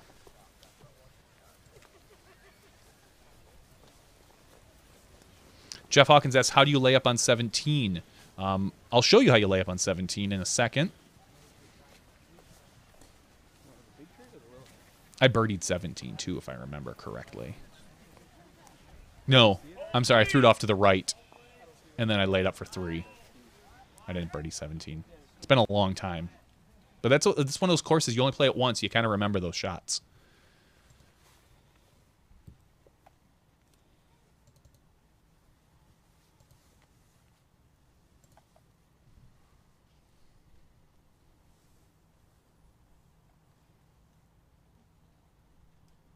Philo from about, I would say 36 feet.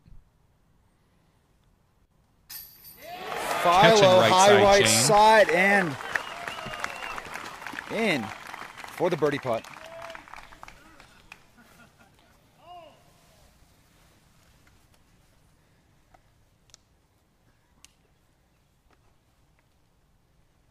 Wow. This is where Germ is. You got to figure both those guys are closer than that. Here, there's a disc right here. And I don't see where the other one Big is. Germ. Getting it There birdie. we go. That's how you get a crowd going. All pulling for the hometown boy.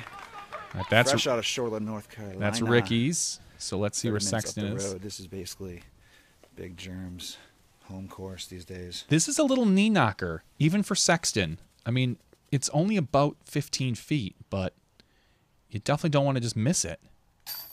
Woo, a little high, but puts it in. No doubt about it. Sexton scoring the birdie. All-star birdies for the lead card.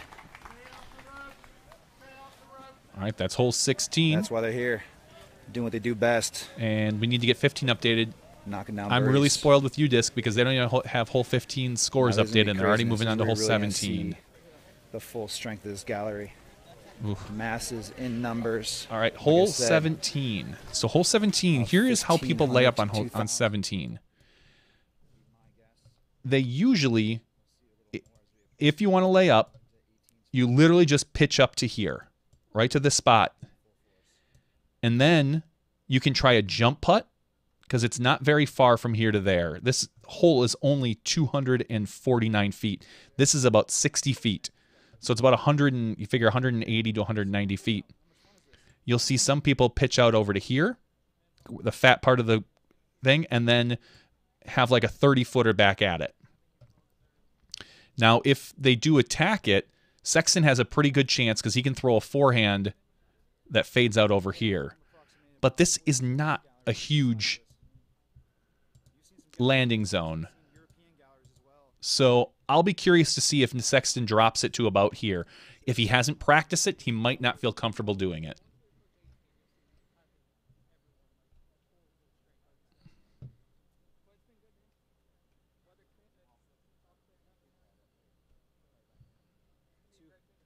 Two holes to go as we approach the 17th island green. Steve Hill, what's the play? What's the Sexton play up by? Terry says the live feed's ending now. Too bad.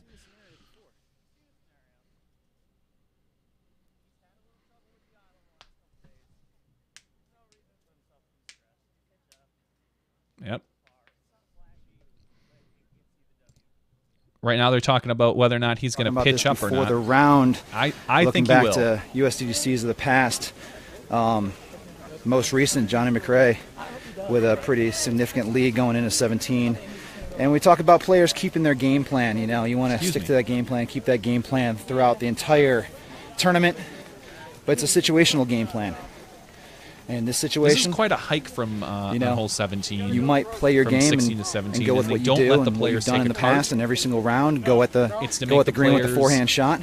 think about. Well, in this situation, you kind of weigh it out. It's to make the players think about the next shot because it's a difficult shot and it's very intimidating. It's a very small green.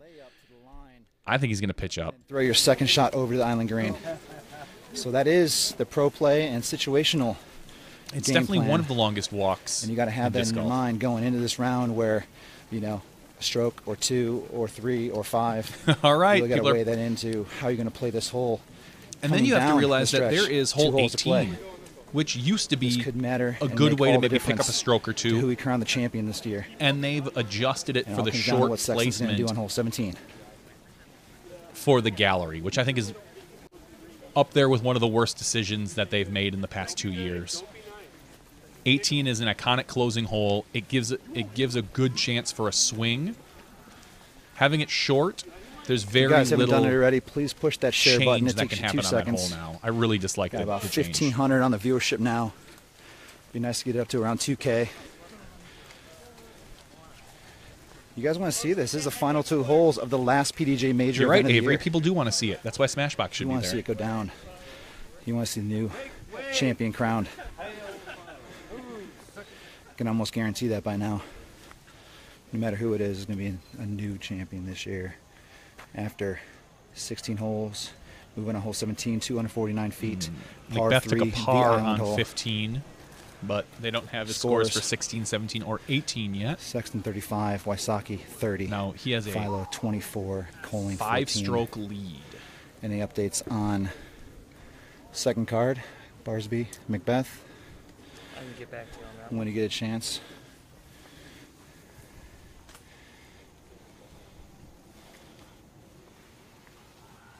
That's right, Terry. No one will be able to see it because we're going to hide it. They'll have to be a patron if they want to see it.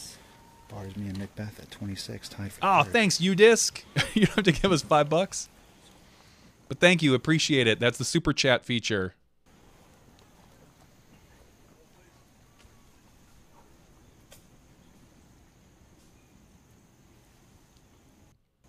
Here it is. It doesn't look like he's laying up, folks. Oh, literally, he's... Oh, I was going to say his Forehand. feet locked. Got the height, got the distance, Oh, how bad. and safe and bounds to secure. I can only imagine Avery's Sticking to feet's game chopping plan up right now. I as see it planned. getting a little jerky over here, as you can see. Mine's not. So it's on Avery's side. And executing the shot. It's pretty funny.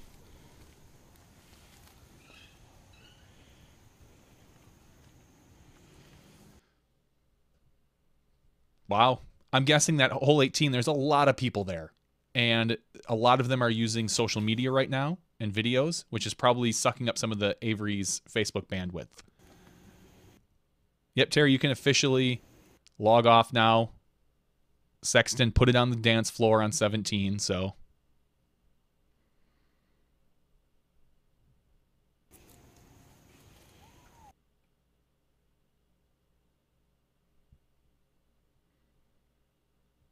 if that's Philo standing there frozen. I can't tell if he's just standing there or if the video's frozen.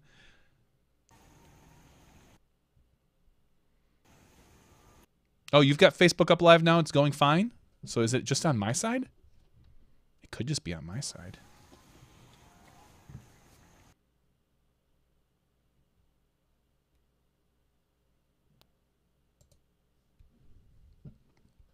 I can do a refresh and see if I get a better... See if I get a better video out of this. Philo forehand. Or not. It looks like it's going now. Star Destroyer. Got the distance. All right, and the Jacob, if skip. the feed's fine on your On the end, then dance it's floor. clearly on my side.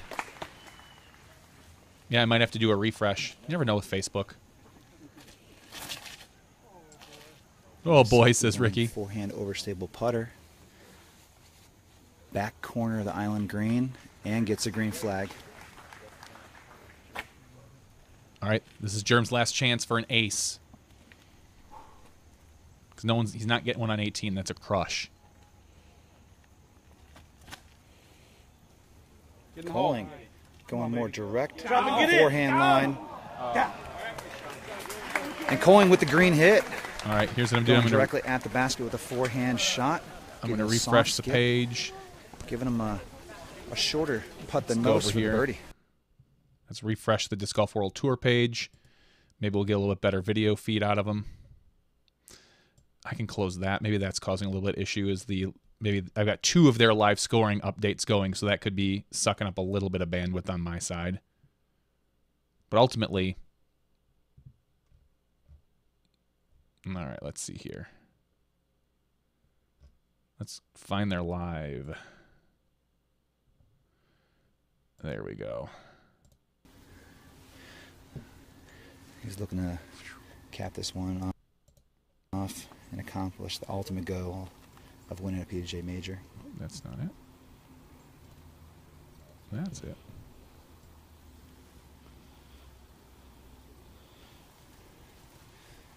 1,800 viewers. Let's get that 2K. Smashbox would have 2K.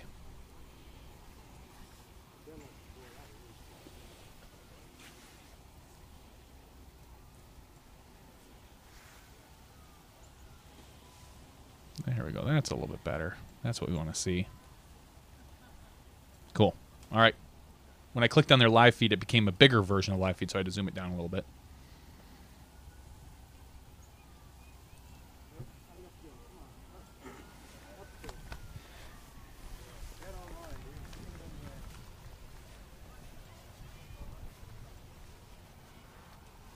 Even better. All right. This is... Mine must have been way behind.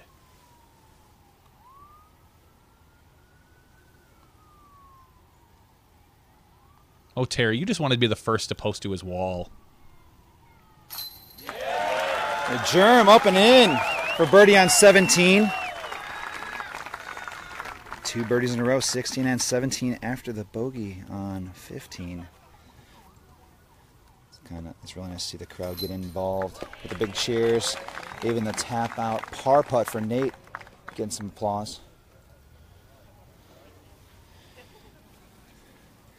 As we approach 18, 1 hole to play, the 72nd hole of the Winter Gold in the USDGC. Well, congratulations to Nate. You took it down. You got your first major. It'll be fun to have you hopefully on Smashbox on Tuesday. Hole Get to number celebrate 18, with your friends and family for a little while. Feet, par 3. Jerm will have to Basket in hand A over the position on the elevated basket, short, about 2/3 down the fairway. trophy to you. Like I said earlier in the broadcast, what that does is by shortening that basket placement, it gives a better visual to the fans and spectators. No, Avery, shortening the basket was Trust a dumb me, I idea. like the original basket placement. He knows it. Back, He left knows it. on the See? side hill, but very hard to get any kind of video footage, and it's really tough to get any kind of spectator viewing from back in there. So Avery does make up a really good point. Normally, in the past, this course has gone late and it's been dark, so putting the guys down there under all that shade makes it hard for cameras to see. So there is that, but I still think it's a better hole, and you want the better hole as opposed to the short hole. It's just having it not be the traditional placement, I think, takes a little bit away from the finish of this event. But they're looking for having spectator friendly. Yeah, the idea is, like Terry says, the idea is perfectly fine. It just hurts the golf.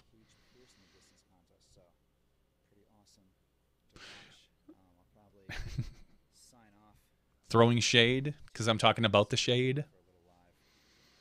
We have 300 viewers. Thanks, everybody, for sitting and watching. You know, you could be watching the World Tour one. You can, our 300 viewers would put them over 2,000. Oh, that makes me laugh so hard.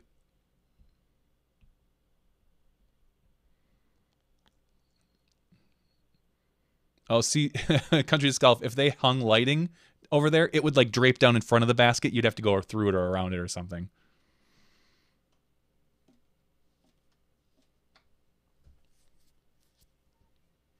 Oh, there they hit 2,000. Great job.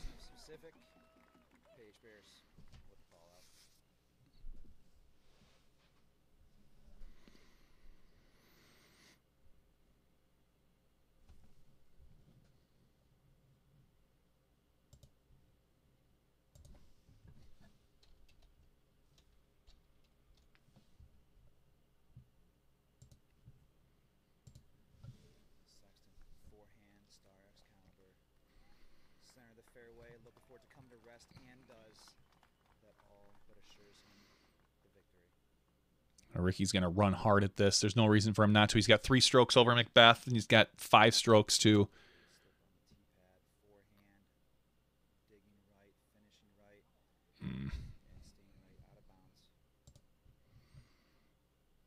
Appreciate you guys and the viewers, up to 2,000 current viewers for the final hole.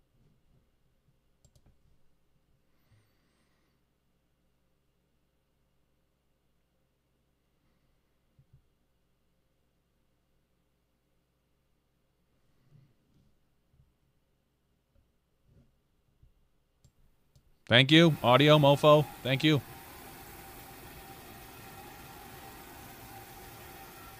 I got you. It's up now. Yes, that's why Terry needs to be in here so he can smack me.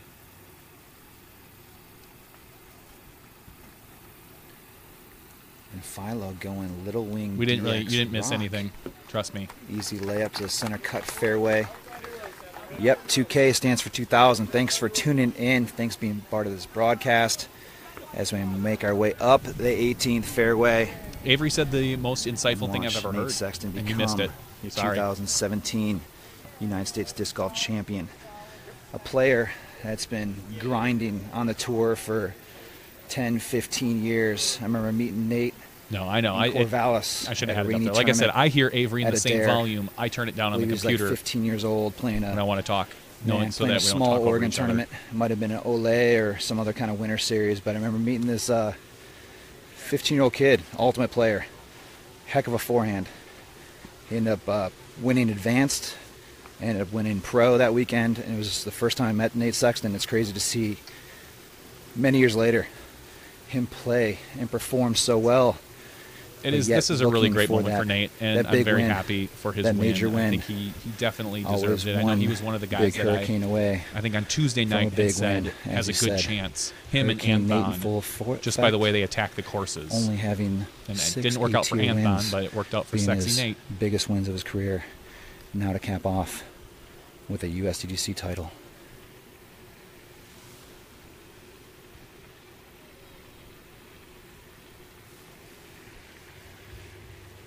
Cool one says Nate had quite an ego before. Now he won't be able to fit through the doorway.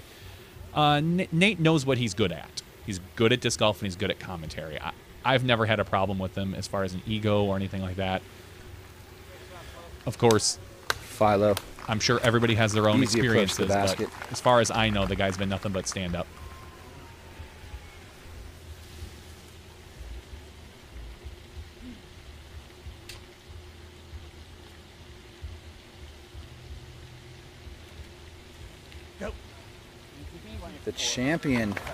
The champion leaving himself a substantial putt for the final throw of the day and tournament. Not putting it underneath the basket, maybe leaving himself a little tester. He's going to make himself work for it. Oh, no. That's if he runs it, obviously. Yeah, Avery. We might just lay it up and drop it in. The best move is to lay it up and drop it in. You would hate to get up and roll down into the OB for some dumb reason.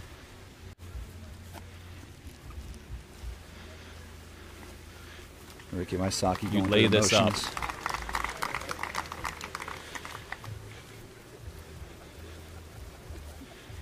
Yeah, he's up there farther than I thought. Thought he left a lot shorter somehow.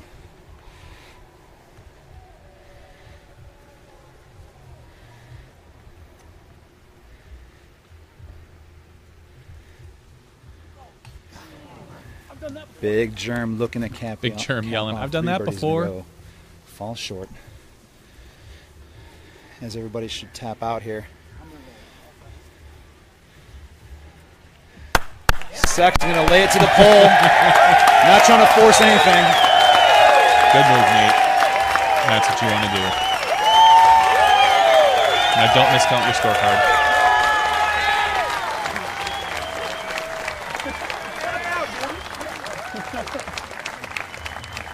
Philo's going to tap out. Germ's going to tap out. Ricky will tap out. They're all tapping out and leaving Nate And alone. Nate Sexton, the 2017 United States Disc Golf Champion. Feel the love, feel the emotion. You got his wife and his daughter here. Oh, magical moment. Amazing. You know, somebody kissed the baby Simply first. incredible. Just saying. Oh, she's awake for this one. Wow. I earned that right. Incredible. What a great tournament by Sexton. You can feel momentum, the excitement, the energy. He played the course as well as can be played for him, and it's great to see. Thanks to all 2,000 of you viewing this broadcast. Thanks to everybody chiming in and tuning in and commenting throughout the week. Yeah, imagine if he it's been an awesome experience.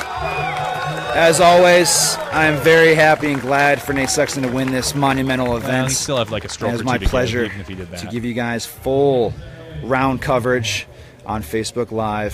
Thanks to everybody It's about time for supporting this broadcast. All right, bye, Avery. Whoop, we don't need Avery anymore. Event's over. Thanks to the World Tour for putting this out there so we could steal it and broadcast it to you guys. Thanks to everyone who joined us. The 300. What a fun time. Yeah, this is the normal shot. This is where Terry normally is, right here. Ooh. I always like doing this. Weird. So, very, very, very fun event. As always, the USDGC is one of our sport's premier events for now. And we all have things that we do and don't like about certain events, including I'm vocal about what I don't like about USDGC. I think it's a great run event. It's second to none almost when it comes to player amenities, the way they treat their players. I just have specific qualms with certain things that they do. But overall, they put on a really great show, and in general are they're a good thing for disc golf. I'll say that. Terry just touched down. He's back, but we're not going to call him on, and his laptop died. Let's see here. Anything else on the board? A newborn and the USDGC in the same year, and a hurricane with his name coming. And those three things right there, that is a fine way to have a year. So hopefully Hurricane Nate continues, and I'm talking Sexton, not the other hurricane. Who's all going to be at the Hall of Fame Classic next weekend? Terry's going to be down there doing some post stuff. So if you're there, stop in, shake his hand and his belly. He always loves that. Oh, Zach, I can remove that comment, actually. Hold on. There. Sorry, Zach. I just removed your comment. You just said... It was almost like a swear word. It kind of turned my stomach, rooting for that team, that baseball team from Illinois. Ugh. So, CDG is going to be at the Hall of Fame Classic. Awesome. Go say hi to Terry. What else do we got here? Anything else? Otherwise, I'm going to shut it down. I'm going to take a look at the weather outside. See if I can put up some silly railing for my front porch. Drill some holes in some concrete. There we go. Cool. And go Packers. That's what I like to see. Astros, I think, are like 2-0. That's kind of fun to see. I know they're not National League anymore. They're American League team. So, cool stuff. Oh, God. I'm going to have to block all you people. Rupert. I'm going to remove your comment, too. Oh, man. Amp Style U2B. Nice shirt. Thanks. It says Cobain, Staley, Cornell, and Vetter. Oh, man. All right. The next live feed, will be Tuesday. We'll be doing our live podcast on Tuesday, as we always do. The next live broadcast after that is going to be in 2 weeks. It's going to be for the Pro Tour finale. Yeah, for everybody, appreciate everyone who joined in, everyone who helped out, chatting on the board. Thank you for making this a lot of fun. We were going to watch it anyway, so I figured let's watch it with a group. And I think it was a good test run, something we might do in the future for maybe some World Tour events. Of course, next year, the only World Tour event in the U.S. is USDGC. Otherwise, you got Konopishte and European Open. So I don't know if we're going to get up at like 3 in the morning for that. Doubt it.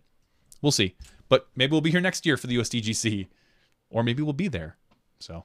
All right, guys, I'm going to end this, and maybe Disc Golf Guys shows at night, the Hall of Fame Classic. Yeah, Terry might be doing some late-night stuff, so look forward to that. We'll let everybody know for sure. Until then, thank you for stepping inside the USDGC viewing party Smashbox rebroadcast thing. Have a wonderful night. We'll see you guys on Tuesday.